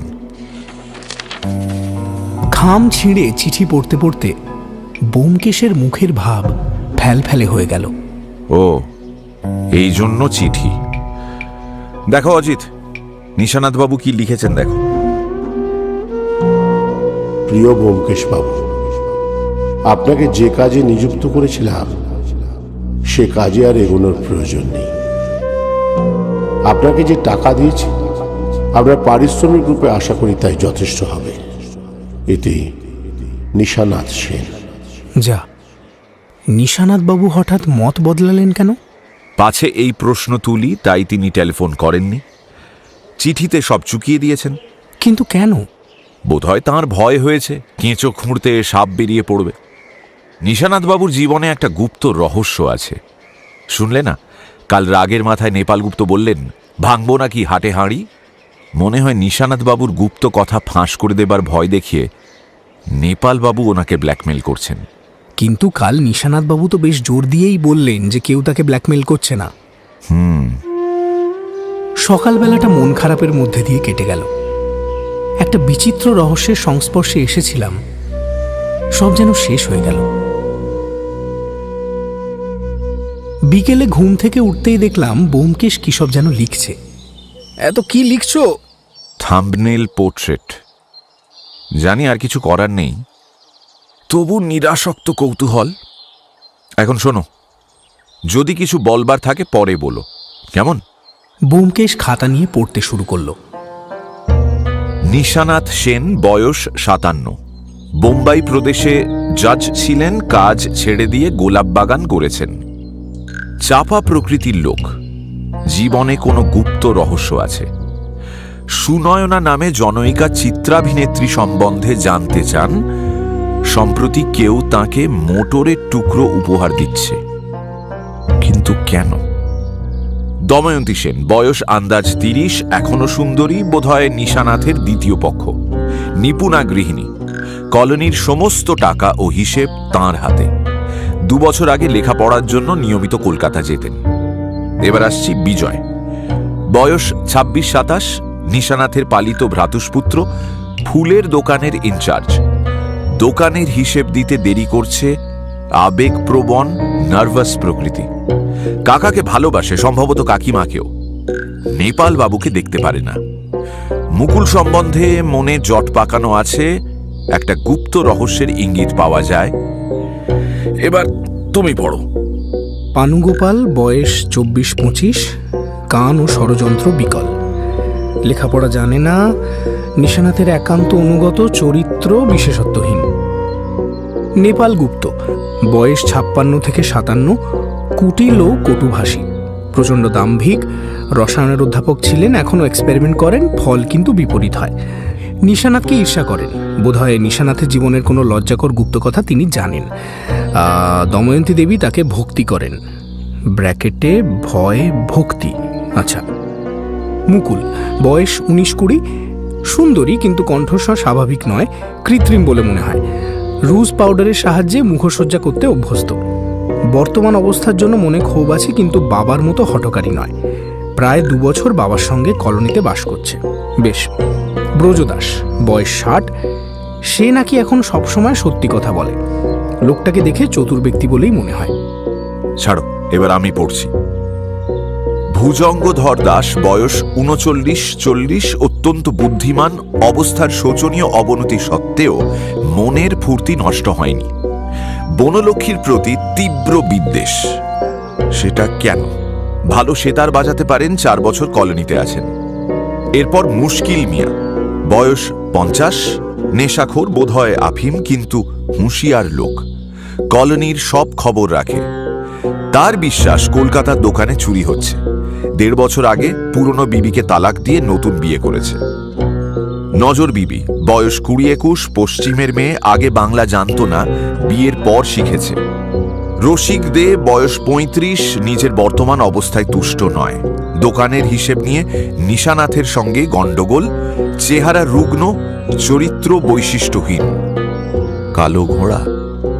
বনলক্ষ্মী, বয়স 23-24, স্নিগ্ধ যৌবনশ্রী, যৌন আবেদন আছে। অজিত তাকে তো স্বপ্নেও দেখেছে, কিন্তু তাকে দেখে মনে হয় চঞ্চলা নয়, কর্মকুশলা, একটু গ্রাম্য ভাব আছে। 1.5 বছর আগে বিজয় তাকে কলোনিতে নিয়ে এসেছে। এমনি ঠিক আছে, তবে স্বপ্নের কথাটা না লিখে অন্য একটা কাজের কথা লিখলে ভালো হতো। নেপালবাবু ভালো দাবা খেলেন, সেটা উল্লেখ করা উচিত ছিল। আচ্ছা বেশ। সন্ধ্যের সময় রমেনবাবু চাকর এসে একটা খাম দিয়ে গেল। খামের মধ্যে 2টো ফটো। ছবি দুটো ভালো করে দেখলাম, কমলমণি আর শ্যামাজি। 2টো আকৃতির মধ্যে কোথাও মিল নেই, এবং গোলাপ কলোনির কোনো মহিলার সঙ্গেও ছবি দুটোর তিলমাত্র মিল নেই। পরদিন সকালে ঘুম ভাঙল টেলিফোনের শব্দে। 2-3 মিনিট কথা বলে ব্যোমকেশ আমার ঘরে এসে বলল, ঝড় এসে গেছে। গতকাল রাতে নিশানাথ সেন মারা গেছেন। সে কি? কি করে?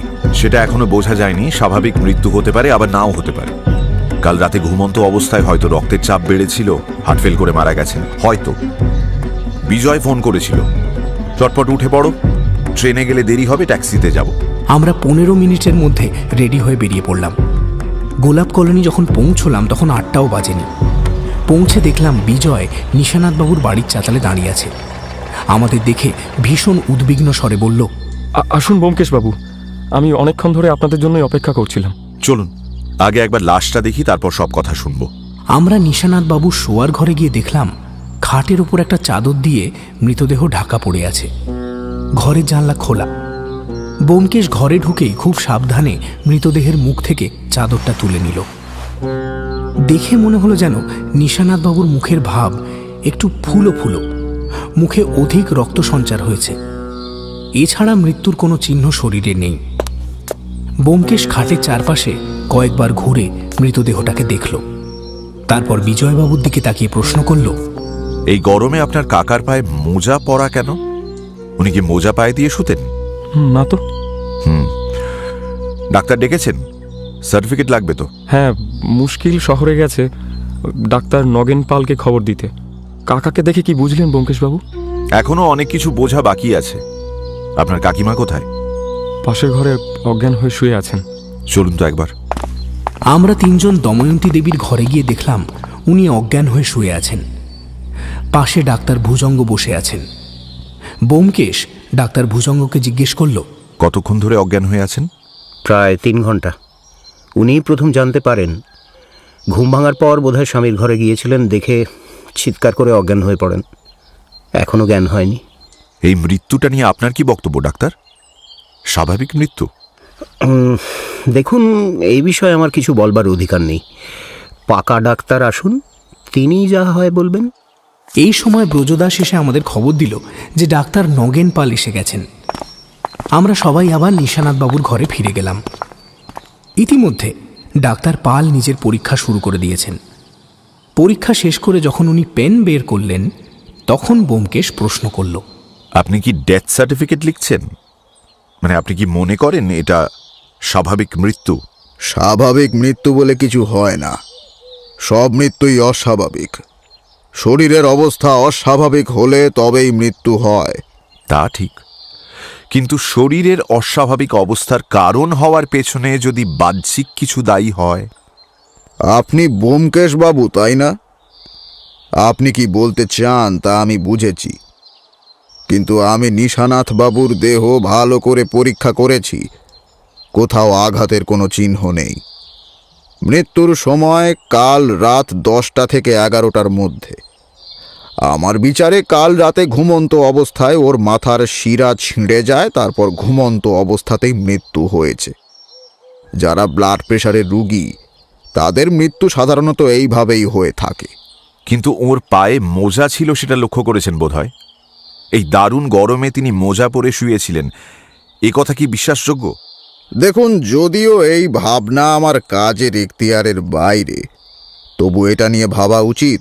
নিশানাথ বাবু এই গরমে মোজা পায়ে দিয়ে শুয়েছিলেন সেটা আমারও বিশ্বাস হয় না, কিন্তু আর কেউ তাকে ঘুমন্ত অবস্থায় মোজা পরিয়ে দিয়েছে তাই বা কি করে বিশ্বাস করা যায়? কেউ সে চেষ্টা করলে তিনি জেগে উঠতেন না। আপনার কি মনে হয় ব্যোমকেশ বাবু? আগে একটা কথা বলুন, ব্লাড প্রেশারের রুগী পায়ে মোজা পরলে ব্লাড প্রেশার বেড়ে যাবার সম্ভাবনা আছে কি? তা আছে, কিন্তু মাথার শিরা ছিঁড়ে মারা যাবে এমন কথা জোর দিয়ে বলা যায় না। ডাক্তারবাবু, আপনি বুঝতেই পারছেন যে এই মৃত্যু নিয়ে এখনো যথেষ্ট ধোঁয়াশা আছে। আপনি দয়া করে স্বাভাবিক মৃত্যুর সার্টিফিকেটটা দেবেন না। একবার পোস্টমর্টেম হওয়াটা খুব জরুরি। তা আমি যাওয়ার সময় থানায় খবর দিয়ে যাচ্ছি আর অটোপসির ব্যবস্থাও করছি। আসি ব্যোমকেশ বাবু, নমস্কার। এই বলে ডাক্তার পাল বেরিয়ে গেলেন। ডাক্তার পাল বেরিয়ে যাওয়ার পর ভুজঙ্গধর বললেন, পরীক্ষা করে দেখতেই পারেন, তবে কিছু পাবেন না। আপনি কেন এই কথা বলছেন বলুন তো? আমিও একসময় ডাক্তার ছিলাম ব্যোমকেশ বাবু। যাই হোক। এই বলে ভুজঙ্গধরও বেরিয়ে গেলেন। এবার ব্যোমকেশ বিজয়ের দিকে তাকিয়ে জিজ্ঞেস করল, আপনি কি এখন একটু বিশ্রাম নিতে চান? আমি কিছুতেই এখন শুয়ে থাকতে পারবো না ব্যোমকেশবাবু। কাকা। আচ্ছা বেশ, তাহলে আমি আপনাকে কয়েকটা প্রশ্ন করি। হ্যাঁ বলুন। কালকে আপনি কলোনিতে কখন ফিরলেন? 5টার গাড়িতে। কাকার সঙ্গে দেখা হয়েছিল? কাকা বাগানে বেড়াচ্ছেন দেখেছিলাম, কিন্তু কথা হয়নি। তাকে শেষ কখন দেখেছিলেন? সেই শেষ, আর দেখিনি। সন্ধ্যের পর আমি এখানে আসছিলাম কাকার সঙ্গে কথা বলবার জন্য, কিন্তু বাইরে থেকে শুনতে পেলাম রসিকবাবুর সঙ্গে কাকার বচসা হচ্ছে। রসিকবাবু, যিনি শাকসবজির দোকান দেখেন, তার সঙ্গে কি নিয়ে বচসা হচ্ছিল? সব কথা শুনতে পাইনি ব্যোমকেশবাবু, কেবল কাকা বলছিলেন তোমাকে পুলিশে দেব। আমি আর ভেতরে এলাম না, ফিরে গেলাম। রাতে খাবার সময় কাকার সঙ্গে দেখা হয়নি? না, আমি সকাল সকাল খেয়ে আবার 8টার ট্রেনে কলকাতায় গিয়েছিলাম। আবার কলকাতায় গিয়েছিলেন? বিজয়ের শুষ্ক মুখ যেন আরও ক্লিষ্ট হয়ে উঠল। সে একটু বিদ্রোহের সুরে বলল, হ্যাঁ, আমার দরকার ছিল। কখন ফিরলেন? 12টার পর। নিজের ঘরে গিয়ে শুয়ে পড়েছিলাম। আজ সকালে মুকুল এসে। মুকুল? মুকুল ভোরবেলা এদিক দিয়ে যাচ্ছিল, কাকিমার চিৎকার শুনতে পেয়ে ছুটে এসে দেখে যে কাকিমা অজ্ঞান হয়ে মাটিতে পড়ে আছেন আর কাকা মারা গেছেন। তখন মুকুল দৌড়ে গিয়ে আমাকে তুলল। ব্যোমকেশ অন্যমনস্কভাবে সিগারেট মুখে দিতে গিয়ে থেমে গেল। রসিকবাবু কোথায়? রসিকবাবুকে আজ সকাল থেকে পাওয়া যাচ্ছে না, তার ঘর খালি পড়ে আছে। এই সময় ব্রজদাস কথা বললেন। তিনি এতক্ষণ জানলায় ঠেস দিয়ে নীরবে সমস্ত শুনছিলেন। এখন গলা খাকারি দিয়ে বললেন, রসিকবাবু বোধহয় কাল রাতেই চলে গেছেন। ওর কুঠি আমার পাশেই তো, মানে রাতে ওর ঘরে আলো জ্বলতে আমি দেখিনি। তা হবে, হয়তো কাকার সঙ্গে বকাবকির পর হয়তো ফিরে আসবেন। তা কলোনির আর সবাই যথাস্থানে আছেন তো, মানে নেপালবাবু? আর সকলেই আছে। বিজয়বাবু, এবার বলুন দেখি, নিশানাথ বাবুর মৃত্যু যে স্বাভাবিক নয়, এই সন্দেহ আপনার হলো কেন? প্রথমে ওর পায়ে মোজা দেখে। কাকা শীতকালেও মোজা পরতেন না, মোজা তার ছিলই না। দ্বিতীয়ত আমি ঘরে ঢুকে দেখলাম জানালা বন্ধ রয়েছে। বন্ধ রয়েছে? হ্যাঁ, ছিটকিনি লাগানো। কাকা কখনোই রাতে জানালা বন্ধ করে শোননি। তবে কে জানালা বন্ধ করল? বুঝলাম। বিজয়বাবু, আপনাকে একটা ঘরের কথা জিজ্ঞেস করছি, কিছু মনে করবেন না। আপনার কাকার জীবনে কি কোনো গোপন কথা ছিল? বিজয়ের চোখের মধ্যে যেন ভয়ের ছায়া পড়ল। সে অস্পষ্ট স্বরে বলল, গোপন কথা? না, আমি তো তেমন কিছু জানি না। না জানা আশ্চর্য নয়। হয়তো তাঁর যৌবনকালে কিছু ঘটেছিল, কিন্তু কোনোদিন সন্দেহ কি হয়নি? না। এই সময় দেখলাম বৈষ্ণব ব্রজদাস কখন নিঃসাড়ে ঘর থেকে বেরিয়ে গেছেন। ভেতরের দরজা দিয়ে ভুজঙ্গধর বাবু এসে আমাদের মধ্যে দাঁড়ালেন। খাটো গলায় বললেন, দময়ন্তী দেবীর জ্ঞান হয়েছে। বিজয় ধড়মড় করে উঠে যাবার উপক্রম করতে ভুজঙ্গধর বাবু তাকে বললেন, পোস্টমর্টমের কথা এখন দময়ন্তী দেবীকে না বলাই ভালো। বিজয় চলে গেল। হাতের ঘড়ি দেখে ব্যোমকেশ বলল, 9:30, এখনো পুলিশ আসতে অনেক দেরি। চলো অজিত, একটু ঘুরে আসা যাক। দুজনে বেরোলাম। দময়ন্তী দেবীর কান্নার শব্দ ভেসে আসছে। আমরা নিশানাথ বাবুর বাড়ি থেকে বেরিয়ে ডান দিকে হাঁটতে শুরু করলাম। হঠাৎ ব্যোমকেশ আমাকে ইশারা করে বলল, দময়ন্তী দেবীর জানালার নিচে দেখো। আমি অবাক হয়ে দেখলাম যে দময়ন্তী দেবীর ঘরের জানালার নিচে মুশকিলের বউ নজর বিবি গুটিসুটি হয়ে বসে আছে। জানালায় আড়ি পেতে শুনছিল। নিছক কৌতূহল হতে পারে, মেয়ে মানুষ তো। নিশানাথবাবু মারা গেছেন, অথচ ওরা বিশেষ কোনো খবর পায়নি। সরাসরি জিজ্ঞেস করবারও সাহস নেই। তাই হয়তো। আমরা আবার হাঁটতে লাগলাম। দেখি পানুগোপাল নিজের ঘরের সামনে বসে হতাশা ভরা চোখে আকাশের দিকে তাকিয়ে আছে। আমাদের দেখে সে উঠে দাঁড়িয়ে কিছু যেন বলতে চাইল, কিন্তু পারল না। আমরা দাঁড়ালাম না, এগিয়ে চললাম। নেপালবাবুর বাড়ির সামনে এলাম। নেপালবাবু একটা খাতায় কি যেন লিখছিলেন। আমাদের দেখে খাতা বন্ধ করে চোখ পাকিয়ে অপ্রসন্ন স্বরে বললেন, আপনারা? ব্যোমকেশ ঘরে ঢুকে তক্তপোষের পাশে বসল। নিশানাথবাবু চিঠি লিখে নেমন্তন্ন করেছিলেন, আজ এসে দেখি এই ব্যাপার। নেপালবাবু সতর্ক চোখে ব্যোমকেশকে লক্ষ্য করলেন। আমরা তো একেবারে ঘাবড়ে গেছি। নিশানাথবাবু এমন হঠাৎ করে মারা যাবেন ভাবতেই পারিনি। ব্লাড প্রেশারের রুগী ওইভাবেই মরে। নিশানাথ বড় একগুঁয়ে ছিল, কারুর কথা শুনতো না। কতবার বলেছি। আপনার সঙ্গে তো তার খুবই সদ্ভাব ছিল, তাই না? হ্যাঁ, সদ্ভাব ছিল বই কি, তবে ওর একগুমের জন্য মাঝে মাঝে কথা কাটাকাটি হতো। কথা কাটাকাটির কথায় মনে পড়ল, সেদিন আমাদের সামনে আপনি ওকে বলেছিলেন ভাঙবো নাকি হাটে হাঁড়ি। তা থেকে আমার মনে হয়েছিল আপনি ওর জীবনের কোনো গুপ্ত কথা জানেন। গুপ্ত কথা? আরে না, ও আপনার কল্পনা। রাগের মাথায় যা মুখে এসেছিল বলেছিলাম, ওর কোনো মানে হয় না। তা আপনারা এসেছেন, আজ তো এখানে খাওয়া দাওয়ার কোনো ব্যবস্থা নেই, হবে বলেও মনে হয় না। মুকুলও অসুস্থ হয়ে পড়েছে। হবারই কথা, উনি তো প্রথম জানতে পারেন। খুবই শখ লেগেছে। আচ্ছা নেপালবাবু, কিছু মনে করবেন না, একটা প্রশ্ন করি। আপনার মেয়ের সঙ্গে কি বিজয়বাবুর কোনো রকম কি কোনো রকম ঘনিষ্ঠতা? কারুর সঙ্গে ঘনিষ্ঠতা করবার মেয়ে আমার নয়। তবে এখানে আসার কয়েক মাস পরে বিজয়ের সঙ্গে মুকুলের বিয়ের কথা তুলেছিলাম। বিজয় প্রথমটা রাজি ছিল, তারপর উল্টে গেল। বিজয়টা ঘোর নির্লজ্জ। বিজয়বাবুর কি চরিত্রের দোষ আছে? দোষ ছাড়া আর কি, স্বভাবের দোষ। ভালো মেয়ে ছেড়ে যারা নষ্ট কুলোটার পিছনে ঘুরে বেড়ায়, তাদের কি সচ্চরিত্র বলবো? কথা শেষ হলো না, ভুজঙ্গধর বাবু এসে বললেন, আচ্ছা, মুকুল এখন কেমন আছে? যেমন ছিল তেমনি। নেতিয়ে পড়েছে মেয়েটা, তুমি একবার দেখবে? আচ্ছা, আমরাও তাহলে উঠি। নেপালবাবু উত্তর দিলেন না। ভুজঙ্গধর বাবুকে নিয়ে ভেতরে চলে গেলেন। নেপালবাবুর খাতাটা তক্তপোষের ওপর পড়েছিল। ব্যোমকেশ চট করে সেটা তুলে নিয়ে তাড়াতাড়ি পাতা উল্টালো। তারপর খাতা যথাস্থানে রেখে দিয়ে বলল, চলো। বাইরে রাস্তায় এসে আমি জিজ্ঞেস করলাম, খাতায় কি দেখলে? বিশেষ কিছু নয়, কলোনির সকলের নামের ফিরিস্তি। তার মধ্যে পানুগোপাল আর বনলক্ষ্মীর নামের পাশে ঢেরা। নেপালবাবু বোধহয় কালনেমির লঙ্কা ভাগ শুরু করে দিয়েছেন। ওর ধারণা হয়েছে উনি এবার কলোনির শূন্য সিংহাসনে বসবেন। পানুগোপাল আর বনলক্ষ্মীকে কলোনি থেকে তাড়াবেন, তাই তাদের নামে ঢেরা পড়েছে। কিন্তু ও কথা থাক, মুকুল আর বিজয়ের ব্যাপারটা বুঝলে? খুব স্পষ্টভাবে কিছু বুঝিনি। কি ব্যাপার? নেপালবাবুরা কলোনিতে আসার পর মুকুলের সঙ্গে বিজয়ের মাখামাখি হয়েছিল, বিয়ের সম্বন্ধ হয়েছিল। তারপর এলো বনলক্ষ্মী। বনলক্ষ্মীকে দেখে বিজয় তার দিকে ঝুঁকলো, মুকুলের সঙ্গে বিয়েটা ভেঙে দিল। কিন্তু বিজয় তো বনলক্ষ্মীর ইতিহাস জানে। প্রেম হলেও বিয়ে হবে কি করে? বিজয় যদি জেনে শুনে বিয়ে করতে চায়, কে বাধা দেবে? নিশানাথবাবু নিশ্চয়ই বাধা দিয়েছিলেন। সম্ভবত। তিনি বনলক্ষ্মীকে স্নেহ করতেন ঠিকই, কিন্তু তার সঙ্গে ভাইপোর বিয়ে দিতে বোধহয় প্রস্তুত ছিলেন না। বড় জটিল ব্যাপার অজিত। যত দেখছি ততই বেশি জটিল মনে হচ্ছে। নিশানাথবাবুর মৃত্যুতে অনেকেরই সুবিধে হবে। নিশানাথবাবুর মৃত্যু স্বাভাবিক নয় এই বিষয়ে তুমি নিঃসংশয়? নিঃসংশয়। তাঁর ব্লাড প্রেশার তাঁকে পাহাড়ের কিনারায় এনে দাঁড় করিয়েছিল। তারপর পিছন থেকে কেউ ঠেলা দিয়েছে।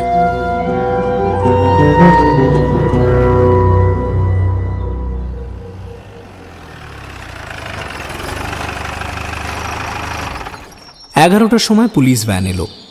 তাতে কয়েকজন কনস্টেবল ও স্থানীয় থানার দারোগা প্রমোদ বরাট। হাত জোড় করে ব্যোমকেশকে নমস্কার করে গদগদ মুখে বলল, আপনি ব্যোমকেশ বাবু? ব্যোমকেশ হাসি মুখে তাকে একটু দূরে নিয়ে গিয়ে নিশানাথবাবুর মৃত্যুর সন্দেহজনক হাল বয়ান করল। তারপর আমরা আবার নিশানাথবাবুর ঘরে ঢুকলাম। বরাট মৃতদেহের কাছে গিয়ে দাঁড়ালো এবং চাদর সরিয়ে মৃতদেহের ওপর চোখ বুলালো। পায়ে মোজা দেখছেন? ওইটাই সন্দেহের মূল কারণ। আমি মৃতদেহ ছুঁইনি, পুলিশের আগে মৃতদেহ স্পর্শ করা অনুচিত হতো।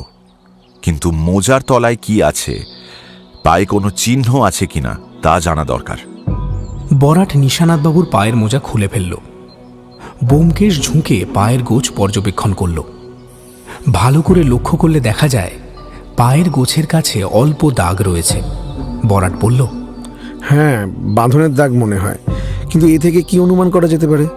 অন্তত এটুকু অনুমান করা যেতে পারে যে নিশানাথবাবু মৃত্যুর আগে নিজে মোজা পরেননি, অন্য কেউ পরিয়েছে। আপনি মৃতদেহ নিয়ে যান।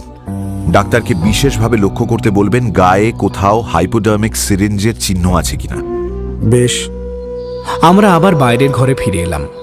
বরাট কনস্টেবলদের ডেকে মৃতদেহ ভ্যানে তোলার হুকুম দিল। বিজয় এতক্ষণ কোনো মতে নিজেকে শক্ত করে রেখেছিল, এখন মুখে হাত চাপা দিয়ে কাঁদতে লাগলো।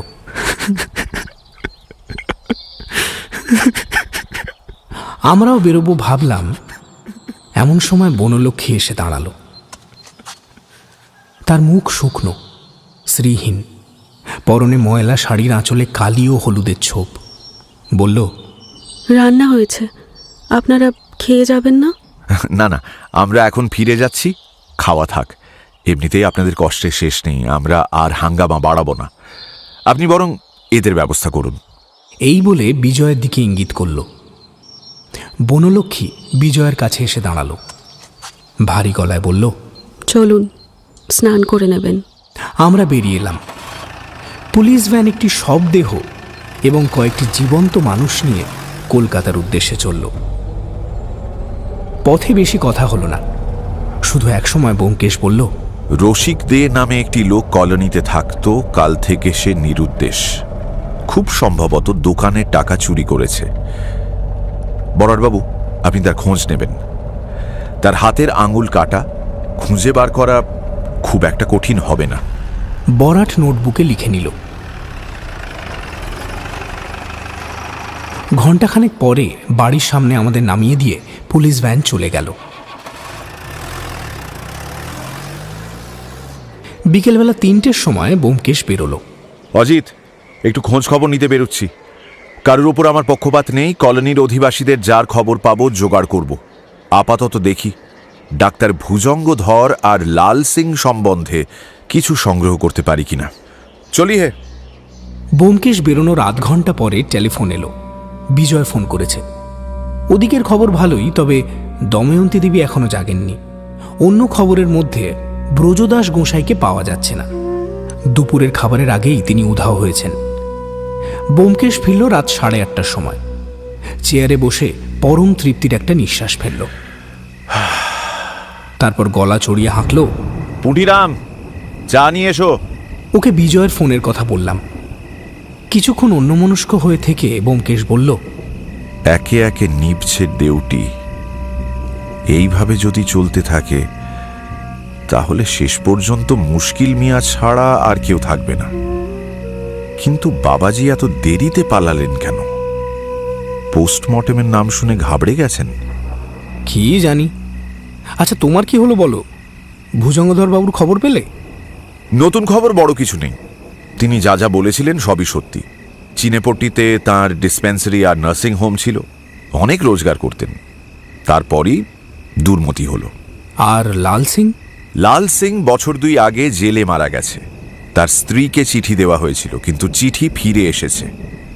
স্ত্রীর পাত্তা কেউ জানে না। বাইরে তখন বৃষ্টি নেমেছে তুমুল, আর পুঁটিরাম চা এনে দিয়েছে। ব্যোমকেশ চায়ে একটা ছোট্ট চুমুক দিয়ে বলল,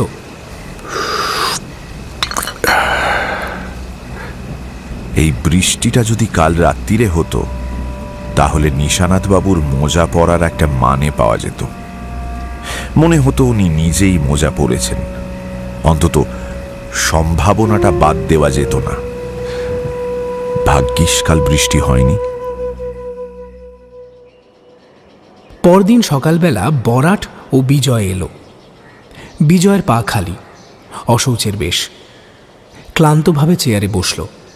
ব্যোমকেশ বলল, পোস্টমর্টেম রিপোর্ট কি বলছে? সন্দেহজনক কিছুই পাওয়া যায়নি। রক্তে কোনো বিষ নেই বা ওষুধের চিহ্ন পর্যন্ত নেই। মাথার মধ্যে হ্যামারেজ হয়ে মারা গেছেন। সিরিঞ্জের দাগ আছে কয়েকটা, কিন্তু সেগুলো মাসখানেক পুরনো। পায়ের দাগের ব্যাপারটা ফেলে দেওয়া যাচ্ছে না, কিন্তু ডাক্তার বলছে তার সঙ্গে মৃত্যুর কোনো সম্পর্ক নেই। দেহে কিছু পাওয়া যাবে আমার মনে করাটাই অন্যায় হয়েছিল। তাহলে কি সোজাসুজি ব্লাড প্রেশার থেকে মৃত্যু হয়েছে? কখনোই না। হত্যাকারী ব্লাড প্রেশারে সুযোগ নিয়েছে, তাই হত্যার কোনো চিহ্ন পাওয়া যাচ্ছে না। আচ্ছা বরাটবাবু, চড়াই পাখির বাসা মেঝেই পড়েছিল, তা থেকে কিছু ধরতে পারলেন না? না। আপনাদের বলছি, কিন্তু কথাটা যেন চাপা থাকে। খুনি নিশানাথ বাবুর পায়ে দড়ি বেঁধে কড়িকাঠের আংটা থেকে ঝুলিয়ে দিয়েছিল। ব্লাড প্রেশার ছিলই, তার উপর শরীরের সমস্ত রক্ত নেমে গিয়ে মাথায় চাপ দিয়েছিল। মাথার শিরা ছিঁড়ে 5 মিনিটের মধ্যে মৃত্যু হলো। তারপর খুনি তাকে নামিয়ে বিছানায় শুইয়ে দিল, কিন্তু আমাদের ভাগ্যবশে মোজা খুলে নিয়ে যেতে ভুলে গেল। চতুর অপরাধীরাও ভুল করে থাকে, নইলে তাদের ধরবার কোনো উপায় থাকতো না। এই বর্ণনা শুনে আমরা সবাই ভীষণ স্তম্ভিত হয়ে গেলাম। অনেকক্ষণ কেউ কোনো কথা বলতে পারলাম না। বিজয়বাবুর চোখ থেকে জল পড়তে শুরু করল। ইন্সপেক্টর বরাট নিস্তব্ধতা ভেঙে বলল, কি ভয়ানক! এখন বুঝতে পারছি পাছে পায়ে দড়ির দাগ হয় তাই মোজা পরিয়েছিল। আংটায় দড়ি পড়াবার সময় ওপর থেকে চড়াই পাখির বাসা খসে পড়েছিল। ঘরে একটা টুল আছে, তাতে উঠে আংটায় দড়ি পড়াবার কোনোই অসুবিধা নেই। কিন্তু ব্যোমকেশবাবু, একটা কথা, এত কিছুতেও নিশানাথবাবুর ঘুম ভাঙল না? নিশানাথবাবু বোধহয় জেগেই ছিলেন। রাত 10টা থেকে 11টার মধ্যে এই ব্যাপার হয়েছিল। কাল ডাক্তার পাল তাই বলেছিলেন, রিপোর্ট থেকেও তাই পাওয়া যাচ্ছে। তবে আর কি, জানা লোক নিশানাথবাবুকে খুন করেছে এটা তো বোঝাই যাচ্ছে। আমি ভেবেছিলাম হত্যাকারী ইনজেকশন দিয়ে প্রথমে তাকে অজ্ঞান করে তারপর ঝুলিয়ে দিয়েছে। আজকাল এমন অনেক ইনজেকশন বেরিয়েছে যাতে 2 মিনিটের মধ্যে অজ্ঞান হয়ে যায়, যেমন সোডিয়াম পেন্টিওথেল। কিন্তু শরীরে যখন কোনো ছুঁচ ফোটানোর দাগ নেই, তার মানে স্যান্ডব্যাগ। অর্থাৎ স্যান্ডব্যাগ ঘাড়ের ওপর মোলায়েম হাতে এক ঘা দিলেই অজ্ঞান হয়ে যাবে, অথচ ঘাড়ে দাগ থাকবে না। কিন্তু কেন? তা তো এখনো জানি না। আরেকটা কথা বুঝতে পারছি না, মিসেস সেন রাত 10টা থেকে 11টার মধ্যে নিশ্চয়ই পাশের ঘরে ছিলেন। তিনি কিছু জানতে পারলেন না? কাকিমা? না না, তিনি কিছু জানেন না। তিনি নিশ্চয়ই ঘুমিয়ে পড়েছিলেন। যাকে ও কথা থাক, যথাসময় সব প্রশ্নেরই জবাব পাওয়া যাবে। আপাতত বিজয়বাবু, একটা কথা বলুন তো, নিশানাথ বাবুর উত্তরাধিকারী কে? আমি আর কাকিমা সমান ভাগ। ব্যোমকেশ ও বরাটের মধ্যে একবার দৃষ্টি বিনিময় হলো। বরাট ওঠবার উপক্রম করে বলল, আজ তাহলে ওঠা যাক। বিজয়বাবুর এখনো অনেক কাজ, মৃতদেহ সৎকার করতে হবে। ব্যোমকেশ বলল, ও বেলা আমরা একবার কলোনিতে যাব। ও ভালো কথা, রসিকদের কোনো খবর পাওয়া গেল? আমি লোক লাগিয়েছি, এখনো কোনো খবর পাওয়া যায়নি। ব্রজদাসও ফেরেনি। ইন্সপেক্টর বরাট, ব্রজদাসেরও খোঁজ নেবেন প্লিজ। Yes sir. ওরা চলে গেলে ব্যোমকেশ প্রায় আধ ঘন্টা ঘাড় গুঁজে চেয়ারে বসে রইল। আমি 2টো সিগারেট শেষ করার পর আর চুপ থাকতে পারলাম না। বললাম, বিজয়কে কি মনে হয়, অভিনয় করছে নাকি? এ যদি ওর অভিনয় হয় তাহলে ওর মতো অভিনেতা বাংলাদেশে নেই। আচ্ছা, মোটরের টুকরো পাঠানোর সঙ্গে নিশানাথবাবুর মৃত্যুর কি কোনো সম্বন্ধ আছে? থাকতেও পারে, আবার না থাকতেও পারে। আচ্ছা, লাল সিং তো 2 বছর আগেই মরে গেছে। নিশানাথবাবুকে তবে মোটরের টুকরো পাঠাচ্ছিল কে? তা জানি না, কিন্তু একটা ভুল করো না অজিত। মোটরের টুকরোগুলো যে নিশানাথ বাবুর উদ্দেশ্যেই পাঠানো হচ্ছিল তার কিন্তু কোনো প্রমাণ নেই। তিনি নিজে তাই মনে করেছিলেন বটে, কিন্তু তা নাও হতে পারে। তাহলে কার উদ্দেশ্যে পাঠানো হচ্ছিল? ব্যোমকেশ উত্তর দিল না। আমি তখন অন্য প্রশ্ন করলাম, এই সুনয়না উপাখ্যানের সঙ্গে নিশানাথবাবুর মৃত্যুর যোগাযোগ আছে নাকি? থাকলেও কিছু দেখতে পাচ্ছি না। রমেন মল্লিক বলেছিল মুরারি দত্তকে সুনয়না মেরেছিল নিকোটিন বিষ খাইয়ে। নিশানাথ বাবুকে মেরেছে কোনো এক পুরুষ। পুরুষ? হ্যাঁ, নিশানাথ বাবু লম্বা চওড়া লোক ছিলেন না, তবু তাঁকে দড়ি দিয়ে কড়িকাঠ থেকে ঝুলিয়ে দেওয়া একজন স্ত্রী লোকের কর্ম নয়। কিন্তু মোটিভ কি হতে পারে? আমাকে নিশানাথ বাবু ডেকেছিলেন, এইটাই হয়তো সবচেয়ে বড় মোটিভ।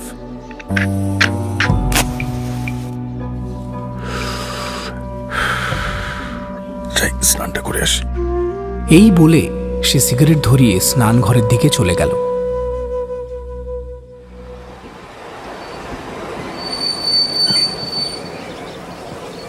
আমরা মোহনপুরের স্টেশনে যখন পৌঁছলাম তখনও গ্রীষ্মের বেলা অনেকখানি বাকি আছে। স্টেশনের বাইরে মুশকিল মিয়া দাঁড়িয়েছিল। আমাদের দেখে সেলাম করে বলল, বিজয়বাবু আপনাগো লেগা গাড়ি পাঠাইছেন। আমরা গাড়িতে উঠলাম। ব্যোমকেশ বলল, আচ্ছা, আমাদের কিন্তু একবার থানা হয়ে যেতে হবে। চলেন। আচ্ছা, কর্তার মৃত্যু কেমন করে হইল? ওই যে পোস্টমর্টেম হইছে না? সে কথা ডাক্তার জানেন। আচ্ছা মুশকিল মিয়া, তুমি তো আফিম খেয়ে ঝিমো, তুমি এত খবর পাও কি করে? আমি জিমাইলে কি হইব কর্তা? আমার বিবি জানটার সাইর খান চোখ, সাইর খান কান, তার চোখ খান এরাইয়া কিছু হইবার জো নাই। হ্যাঁ, আমি সব খবর পাই। একটা কিছু যে ঘটবো তা আগেই বুঝছিলাম। ওই মাইয়া মানুষ লইয়া লটখট, বুঝলেন? মাইয়া মানুষ নিয়া লটখট। রাতের আন্ধারে হে হ্যার ঘরে যায়, সে তার ঘরে যায়। এই হগল নষ্টামিতে কি ভালো হয় কর্তা? হয় না, হয় না। কে কার ঘরে যায়? তার কারে বাদ দুমুক অন্তকর্তা। মাইয়া লোকগুলি দুষ্ট হয় বেশি। মরদের সর্বনাশের জন্যই তো খোদা হ্যাগো বানাইছেন। মানে তুমি বলতে চাও রাতে কলোনির মেয়েরা লুকিয়ে পুরুষদের ঘরে যায়? কে কার ঘরে যায় বলতে পারো? তা কেমনে কই কর্তা? আন্ধারে কি কারো মুখ দেখা যায়? তবে ভিতর ভিতর নষ্টামি চলতাছে। অহন তো কর্তা বাবু নাই, বড় বিবিও সাদা সিধা মাইয়া। অহন তো বাড়াবাড়ি হইবই, মাইয়া লোক জোয়ান মরদের ঘরে যাইব।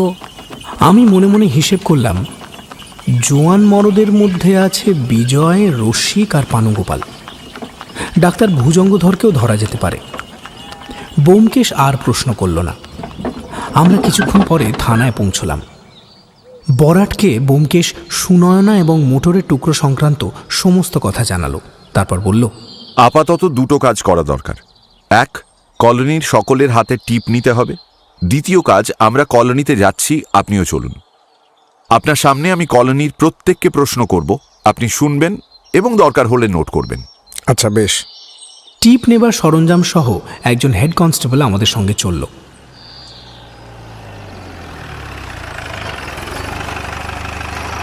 সন্ধে হয় হয় এমন সময় কলোনিতে পৌঁছলাম। বাড়ির সামনে দাঁড়িয়ে ভুজঙ্গধরবাবু বিজয়ের সঙ্গে কথা বলছিলেন। বরাট পুলিশি গাম্ভীর্যের সঙ্গে বলল, আপনাদের সকলের হাতে টিপ দিতে হবে, পুরুষ মহিলা সবার।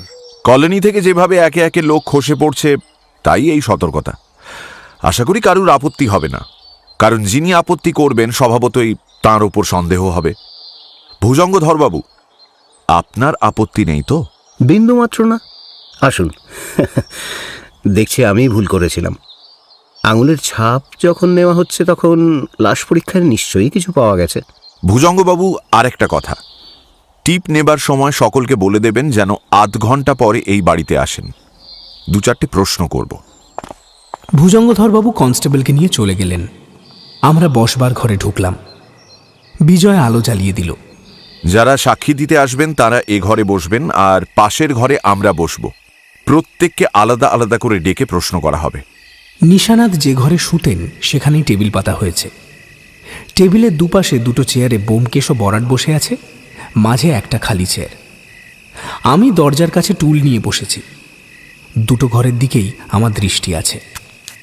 প্রথম এলেন দময়ন্তী দেবী। বিজয় তাকে নিয়ে এলেন।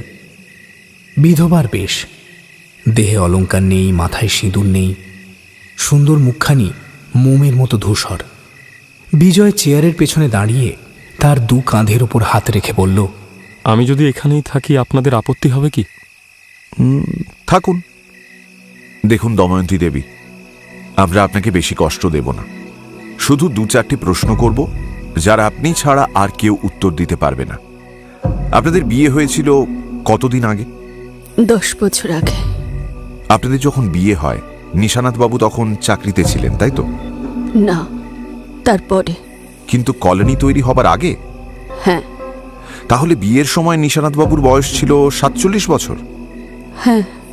মাফ করবেন, আপনার এখন বয়স কত? 29। বিজয়বাবু কবে থেকে আপনাদের কাছে আছেন? আমার 10 বছর বয়সে মা বাবা মারা যান, সেই থেকে আমি কাকার কাছেই আছি। আপনার এখন বয়স কত? 25। বিজয় যেন ভেতরে ভেতরে অত্যন্ত উত্তেজিত, কিন্তু প্রাণপণে সেটা চাপার চেষ্টা করছে। ব্যোমকেশ নিশ্চয়ই তা লক্ষ্য করেছে, কিন্তু সে নির্লিপ্তভাবে আবার প্রশ্ন করল, বছর 2 আগে আপনি কলকাতার একটি গার্লস স্কুলে ভর্তি হয়েছিলেন, কি নাম স্কুলটার? Saint Martha. হঠাৎ স্কুলে ভর্তি হবার কি কারণ? ইংরেজি শিখবার ইচ্ছে হয়েছিল। মাস 8 পরে ছেড়ে দিয়েছিলেন? হ্যাঁ, আর ভালো লাগছিল না।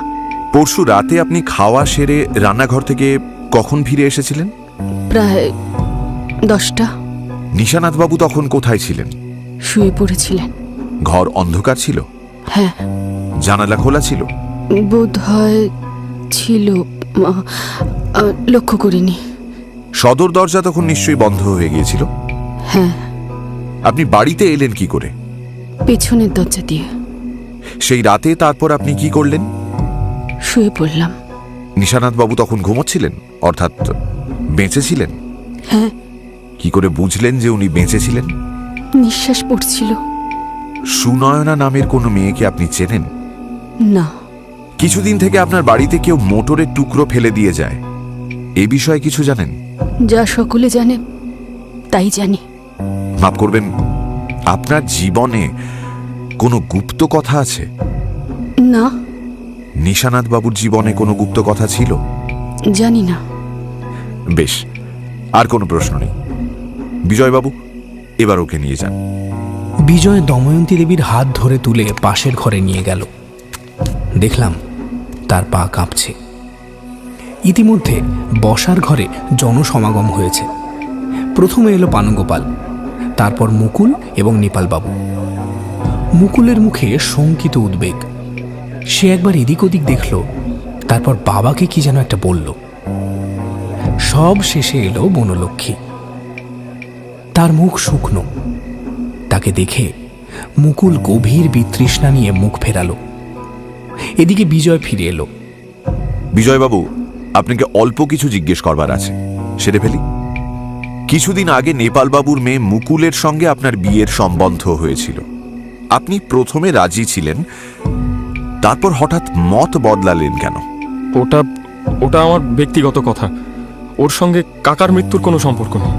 পরশু বিকেলবেলা আপনি কলকাতা থেকে ফিরে এসে রাত্রে আবার কলকাতা গিয়েছিলেন কেন? আমার ব্যক্তিগত দরকার ছিল। বিজয়বাবু, আপনার ব্যক্তিগত কথা জানবার কৌতূহল আমার নেই, একেবারে নেই, বিশ্বাস করুন। আপনার কাকার মৃত্যু সম্বন্ধে অনুসন্ধান করবার জন্য আপনি আমাদের ডেকেছেন। এখন আপনি যদি আমাদের কাছে কথা গোপন করেন, তাহলে আমাদের অনুসন্ধান করে লাভ কি বলুন? আমি বলছি এর সঙ্গে কাকার মৃত্যুর কোনো সম্বন্ধ নেই। সে বিচার আমাদের হাতে ছেড়ে দিলে ভালো হয় নাকি?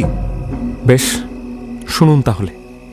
পরশু বিকেলে কলকাতা থেকে ফিরে একটা চিঠি পেলাম, বেনামি চিঠি। তাতে লেখা ছিল আপনি ডুবে ডুবে জল খাচ্ছেন। যদি বিপদে পড়তে না চান তাহলে আজ রাত 10টার সময় হক সাহেবের বাজারে চায়ের দোকানে থাকবেন। একজনের সম্বন্ধে অনেক কথা জানতে পারবেন আপনি। আমি এই চিঠি পেয়ে গিয়েছিলাম, কিন্তু যে চিঠি লিখেছিল সে নিজেই এলো না। 11টা পর্যন্ত অপেক্ষা করে আমি ফিরে এলাম। চিঠি আপনার কাছে আছে? না, ছিঁড়ে ফেলে দিয়েছি। আপনি যে পরশু রাতে কলকাতায় গিয়েছিলেন তার কোনো সাক্ষী আছে? না, সাক্ষী রেখে যাইনি আমি চুপি চুপি গিয়েছিলাম। স্টেশনে গেলেন কিসে? পায়ে হেঁটে? না, কলোনির একটা সাইকেল আছে, ওটাই নিয়ে গিয়েছিলাম। আচ্ছা, আপনি ডুবে ডুবে জল খাচ্ছেন তার মানে কি? জানি না। বেনামি চিঠিতে ছিল একজনের সম্বন্ধে অনেক কথা জানতে পারবেন। এই একজনটি কে? কারুর নাম ছিল না? না, নাম ছিল না। তবে গেলেন কেন? কে বেনামি চিঠি লিখেছে সেটা দেখার জন্য। ও, কিছু মনে করবেন না। আপনি যে দোকান দেখাশোনা করেন তার টাকার হিসেবে কি গরমিল হয়েছে? হ্যাঁ, হয়েছে। আমার কাকার টাকা, আমার টাকা, আমি নিয়েছি। কত টাকা? হিসেব করে নিইনি, 2-3 হাজার হবে। টাকা নিয়ে কি করলেন? টাকা নিয়ে মানুষ কি করে মনে করুন? রেস খেলে উড়িয়ে দিয়েছি। রেস খেলে ওড়াননি? যাই হোক, আর কিছু জানবার নেই। অজিত বনলক্ষ্মীকে আসতে বলো, আর যদি ভুজঙ্গধরবাবু এসে থাকেন তাঁকেও। এরপর ভুজঙ্গবাবু দরজার সামনে এসে দাঁড়ালেন। আমার দিকে তাকিয়ে বললেন, দন্তরুচি কৌমুদি। ভুজঙ্গবাবু কি বললেন সেটা জিজ্ঞেস করার আগেই একটা অদ্ভুত ঘটনা ঘটল। বনলক্ষ্মী হঠাৎ চিৎকার করে উঠে পর মুহূর্তে দরজাটা ধরে মাটিতে লুটিয়ে পড়লেন।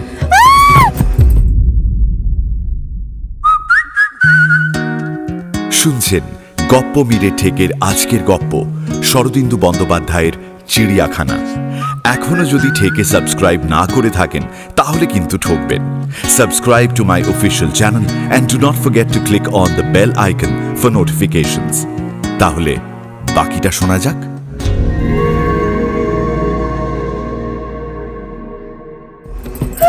আমরা 3 জন চেয়ার থেকে উঠে বনলক্ষ্মীর দিকে দৌড়ে গেলাম। বনলক্ষ্মীর কপালের ডান দিকে কেটে গিয়ে রক্ত পড়ছে। ডাক্তার ভুজঙ্গ এসে বনলক্ষ্মীর পাশে হাঁটু গেড়ে বসলেন, ওকে পরীক্ষা করলেন। সামান্য জখম, অজ্ঞান হবার মতো নয়। হ্যাঁ, কিন্তু জখম হলো কি করে? তা কি করে জানবো? বোধহয় জানলার বাইরে থেকে কেউ একটা ইট পাটকেল কিছু ছুঁড়েছিল, তাই লেগেছে। বরাট পকেট থেকে টর্চ বের করে তাড়াতাড়ি বেরিয়ে গেল। ব্যোমকেশ ভুজঙ্গধর বাবুকে জিজ্ঞেস করল, এখন একে নিয়ে কি করা যায়? ভুজঙ্গধর বাবু একটা মুখভঙ্গি করলেন, তারপর বনলক্ষ্মীকে তুলে নিয়ে বললেন, আমি ওকে ওর ঘরে নিয়ে যাচ্ছি।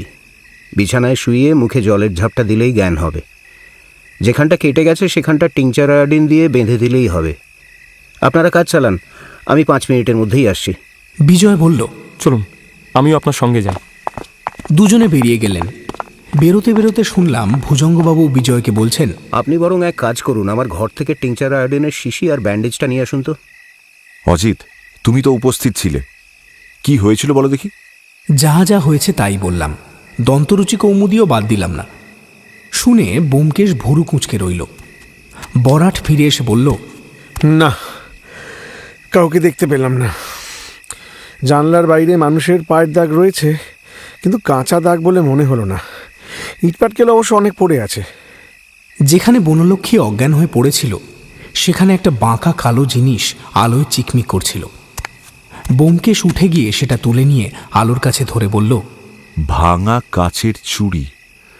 বোধহয় বনলক্ষ্মী পড়ে যাবার সময় চুড়ি ভেঙেছে। চুড়ির টুকরো বরাটকে দিয়ে ব্যোমকেশ আবার এসে বসল। নেপালবাবুকে লক্ষ্য করে বলল, নেপালবাবু, যে রাতে নিশানাথবাবু মারা যান সেই রাতে 10টা থেকে 11টার মধ্যে আপনি কোথায় ছিলেন? দাবা খেলছিলাম। এই সময় ঘরের কোণে পানু গোপালের উপর চোখ পড়ল। সে কানের তুলো খুলে ঘাড় বেঁকিয়ে একাগ্রভাবে শোনার চেষ্টা করছে। দাবা খেলছিলেন? কার সঙ্গে? মুকুলের সঙ্গে। উনি দাবা খেলতে জানেন? জানে কিনা একবার খেলে দেখুন না। না না, তার দরকার নেই। তা আপনারা যখন খেলছিলেন সেখানে কেউ উপস্থিত ছিল? কেউ না। নিশানাথ যে সেই সময় মারা যাবে তা তো জানতাম না, জানলে সাক্ষী জোগাড় করে রাখতাম। সেই রাতে আপনারা এদিকে আসেননি? এদিকে আসবো কি জন্যে? গরমে রাতে ঘুম আসে না, তাই দাবা খেলছিলাম। তাহলে সেই রাতে এ বাড়িতে কেউ এসেছিল কিনা সেটা আপনারা বলতে পারবো না। হঠাৎ ঘরের কোণে পানু গোপাল উঠে দাঁড়ালো। তার মুখ লাল হয়ে উঠেছে, চোখ দুটো জলজল করছে। সে প্রাণপণে একটা কিছু বলবার চেষ্টা করলো, কিন্তু মুখ দিয়ে শব্দ বেরোলো না। আপনি কি কিছু বলবেন? পানুগোপাল ঘাড় নেড়ে আবার কথা বলার চেষ্টা করলো, কিন্তু পারল না। যত সব হাবা কালার কাণ্ড। দরজার কাছে একটা শব্দ শুনে ঘাড় ঘুরিয়ে দেখলাম ভুজঙ্গধর বাবু ফিরে এসেছেন এবং তীক্ষ্ণ চোখে পানুগোপালকে দেখছেন। তিনি এগিয়ে এসে বললেন, পানু বোধহয় কিছু বলবার চেষ্টা করছিল, কিন্তু ও এখন উত্তেজিত হয়েছে, কিছু বলতে পারবে না। পরে ঠান্ডা হলে হয়তো। ওদিকের খবর কি? বনলক্ষ্মীর জ্ঞান হয়েছে, কপাল ড্রেস করে দিয়েছি। বিজয়বাবু কোথায়? বনলক্ষ্মীর কাছেই আছেন। নেপালবাবু উঠে দাঁড়ালেন, কর্কশ স্বরে বললেন, আপনাদের জেরা আশা করি শেষ হয়েছে, আমরা কি এবার যেতে পারি? একটু দাঁড়ান। আচ্ছা মুকুল, আপনি কখনো সিনেমায় অভিনয় করেছেন? মুকুলের মুখ শুকিয়ে গেল। সে ত্রস্ত চোখে চারিদিকে তাকিয়ে বলল, না, আমি কখনো সিনেমায় অভিনয় করিনি। কে বলে আমার মেয়ে সিনেমা করে? যত সব মৃত্যুক ছোট লোকের দল। আপনার মেয়েকে সিনেমা স্টুডিওতে যাতায়াত করতে দেখেছে এমন সাক্ষীর অভাব নেই নেপালবাবু। সিনেমা স্টুডিওতে আমি কয়েকবার গিয়েছি সত্যি, কিন্তু অভিনয় আমি করিনি। চলো বাবা। এই বলে মুকুল নেপালবাবুকে নিয়ে ঘর থেকে বেরিয়ে গেলেন। রমেনবাবু ঠিকই ধরেছিলেন। যাক, ভুজঙ্গধরবাবু, আপনাকেও একটি মাত্র প্রশ্ন করব। সেই রাতে 10টা থেকে 11টার মধ্যে আপনি কোথায় ছিলেন? আমি খাওয়া দাওয়ার পর নিজের ঘরে আলো নিভিয়ে বসে অনেকক্ষণ সেতার বাজিয়েছিলাম। সাক্ষী সাবুদ আছে কিনা জানি না। ব্যোমকেশ উঠে পড়ল। বরাটকে বলল, চলুন বনলক্ষ্মীকে দেখে আসি। আমরা তিনজন বনলক্ষ্মীর ঘরে গিয়ে দেখলাম উনি শুয়ে আছেন, আর খাটের পাশে একটা চেয়ারে বিজয়বাবু বসে আছেন। আমাদের ঢুকতে দেখেই বিজয়বাবু বললেন, ওকে এখন জেরা করবেন না, এই সবে জ্ঞান ফিরেছে। ভয় নেই, আমরা শুধু ওনাকে দেখতে এসেছি। আর বিজয়বাবু, আপনাকে আমাদের একটা কাজ করে দিতে হবে। পানু গোপাল আমাদের কিছু বলতে চায়, কিন্তু উত্তেজনার ফলে বলতে পারছে না। আপনি এখন ওকে গিয়ে শান্তভাবে জিজ্ঞেস করুন ও আমাদের ঠিক কি বলতে চাইছিল। ঠিক আছে, আমি যাচ্ছি। বিজয় চলে গেলেন। দুজনে খাটের পায়ের কাছে দাঁড়ালাম। ক্ষুদ্র নিরাভরণ ঘর, লোহার খাট ছাড়া বলতে গেলে আর কিছুই নেই। ব্যোমকেশ বনলক্ষ্মীকে বলল, আপনাকে উঠতে হবে না, শুয়ে থাকুন। আমি যে কোথায় আপনাদের বসতে দেব? আপনাকে ব্যস্ত হতে হবে না। এখন বলুন তো কি হয়েছিল? বাইরে থেকে কেউ ঢিল ছুঁড়েছিল? কিছু জানি না, জানলার গড়ার ধরে দাঁড়িয়েছিলাম। তারপর আর কিছু মনে নেই। জ্ঞান হলো ডাক্তারবাবুর টিনচার আয়োডিনের জ্বলুনিতে। কপাল ছাড়া আর কোথাও লেগেছে নাকি? হাতে কাচের চুড়ি ছিল, ভেঙে গেছে। হাতে একটু আঁচড় লেগেছে, বোধহয় হাতটা মাথার কাছে ছিল, ওই একসঙ্গেই লেগেছে। তা হতে পারে। প্রথমে বোধহয় ইঁট আপনার হাতে লেগেছিল, তাই মাথায় বেশি চোট লাগেনি। আচ্ছা, কে ইঁট ছুঁড়তে পারে বলুন তো? কলোনিতে এমন কেউ আছে কি যে আপনার প্রতি প্রসন্ন নয়? মুকুল আর নেপালবাবু আমাকে পছন্দ করেন না। তাছাড়া ভুজঙ্গধরবাবুও আপনার ওপর সন্তুষ্ট নন।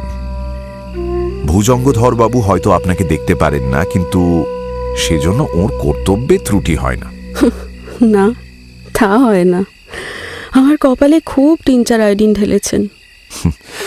যাক, ব্রজদাস বাবাজি আর রসিক বাবুর সঙ্গে আপনার কোনো রকম অসদ্ভাব? ব্রজদাস ঠাকুর খুব ভালো লোক ছিলেন, আমাকে স্নেহ করতেন। কেন যে কাউকে কিছু না বলে চলে গেলেন। আর রসিকবাবু? রসিকবাবুকে আমি দেখেছি এই পর্যন্ত, কখনো কথা হয়নি। তিনি মিশুকে লোক ছিলেন না, নিজের কাজ নিয়েই থাকতেন। এবার আমার বাঁধা বুলিটা আওড়েনি। সেই রাতে 10টা-11টার মধ্যে আপনি কোথায় ছিলেন? কাকাবাবুর মৃত্যু তাহলে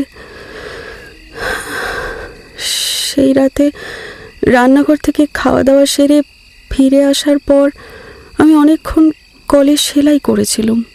বাইরের ঘরে একটা পায়ে চালানো সেলাইয়ের মেশিন দেখেছি। এর আগে নিশানাথবাবু বনলক্ষ্মীকে দর্জিখানার পরিচারিকা বলে উল্লেখ করেছিলেন, মনে পড়ল। আপনি তো কলোনির সকলের জামা কাপড় সেলাই করেন। অনেক কাজ জমা হয়ে গিয়েছিল বুঝি? না, কাজ বেশি জমা হয়নি। কাকাবাবুর জন্য সিল্কের একটা ড্রেসিং গাউন তৈরি করছিলাম। আচ্ছা বলুন দেখি, আপনি সেই রাতে যখন সেলাইয়ের কল চালাচ্ছিলেন তখন ভুজঙ্গধরবাবুকে সেতার বাজাতে শুনেছিলেন? ওর ঘর তো আপনার পাশেই। না, আমি কিছু শুনিনি। কানের কাছে কল চলছিল, শুনবো কি করে? শুধু যে ভুজঙ্গধরবাবু আপনাকে দেখতে পারেন না তা নয়, আপনিও তাকে দেখতে পারেন না। ভুজঙ্গধরবাবু সেই রাতে নিজের ঘরে বসে সেতার বাজাচ্ছিলেন, অন্তত তিনি তাই বললেন। এবার আপনি যদি না শুনে থাকেন তাহলে বলতে হবে উনি মিথ্যে কথা বলছেন। এবার বনলক্ষ্মীর মুখের ভাব সম্পূর্ণ পরিবর্তিত হল। লজ্জা ও অনুতাপ ভরা মুখে সে ব্যোমকেশের হাত ধরে আবেগ ভরা কণ্ঠে বলে উঠল, না না, উনি সেতার বাজাচ্ছিলেন, আমি কল চালাবার ফাঁকে ফাঁকে শুনেছিলাম। ব্যোমকেশ তার হাতটা দুহাতের মধ্যে নিয়ে বলল, তবে যে আগে বললেন শোনেননি? উনি আমার সঙ্গে যেরকম ব্যবহার করেন। এরকম ব্যবহার করার কোনো কারণ আছে কি? বনলক্ষ্মী হাত ছাড়িয়ে নিয়ে একবার কপালের উপর আঙুল বুলিয়ে নিয়ে বলল, সে আপনার শুনে কাজ নেই। কিন্তু আমার যে জানা দরকার। আমার কথা বোধহয় শুনেছেন। নিজের দোষে ইহকাল পরকাল নষ্ট করেছি। কাকাবাবু আশ্রয় দিয়েছিলেন তাই, নইলে আমি এখানে আশ্রয় পাবার পর ডাক্তারবাবু আমার সঙ্গে খুব সদয় ব্যবহার করেছিলেন। উনি খুব মিশুকে, ওকে আমার খুব ভালো লাগতো। উনি চমৎকার সেতার বাজাতে পারেন। আমার ছেলেবেলা থেকেই গান বাজনার দিকে ঝোঁক, কিন্তু কিছু শিখতে পারিনি। একদিন ওর কাছে গিয়ে বললুম আমি সেতার শিখব, আমাকে শেখাবেন? উনি যে প্রস্তাব করলেন তাতে ছুটে পালিয়ে এলাম। আমি জীবনে একবার ভুল করেছি ব্যোমকেশ বাবু, তাই উনি মনে করেন আমি আমি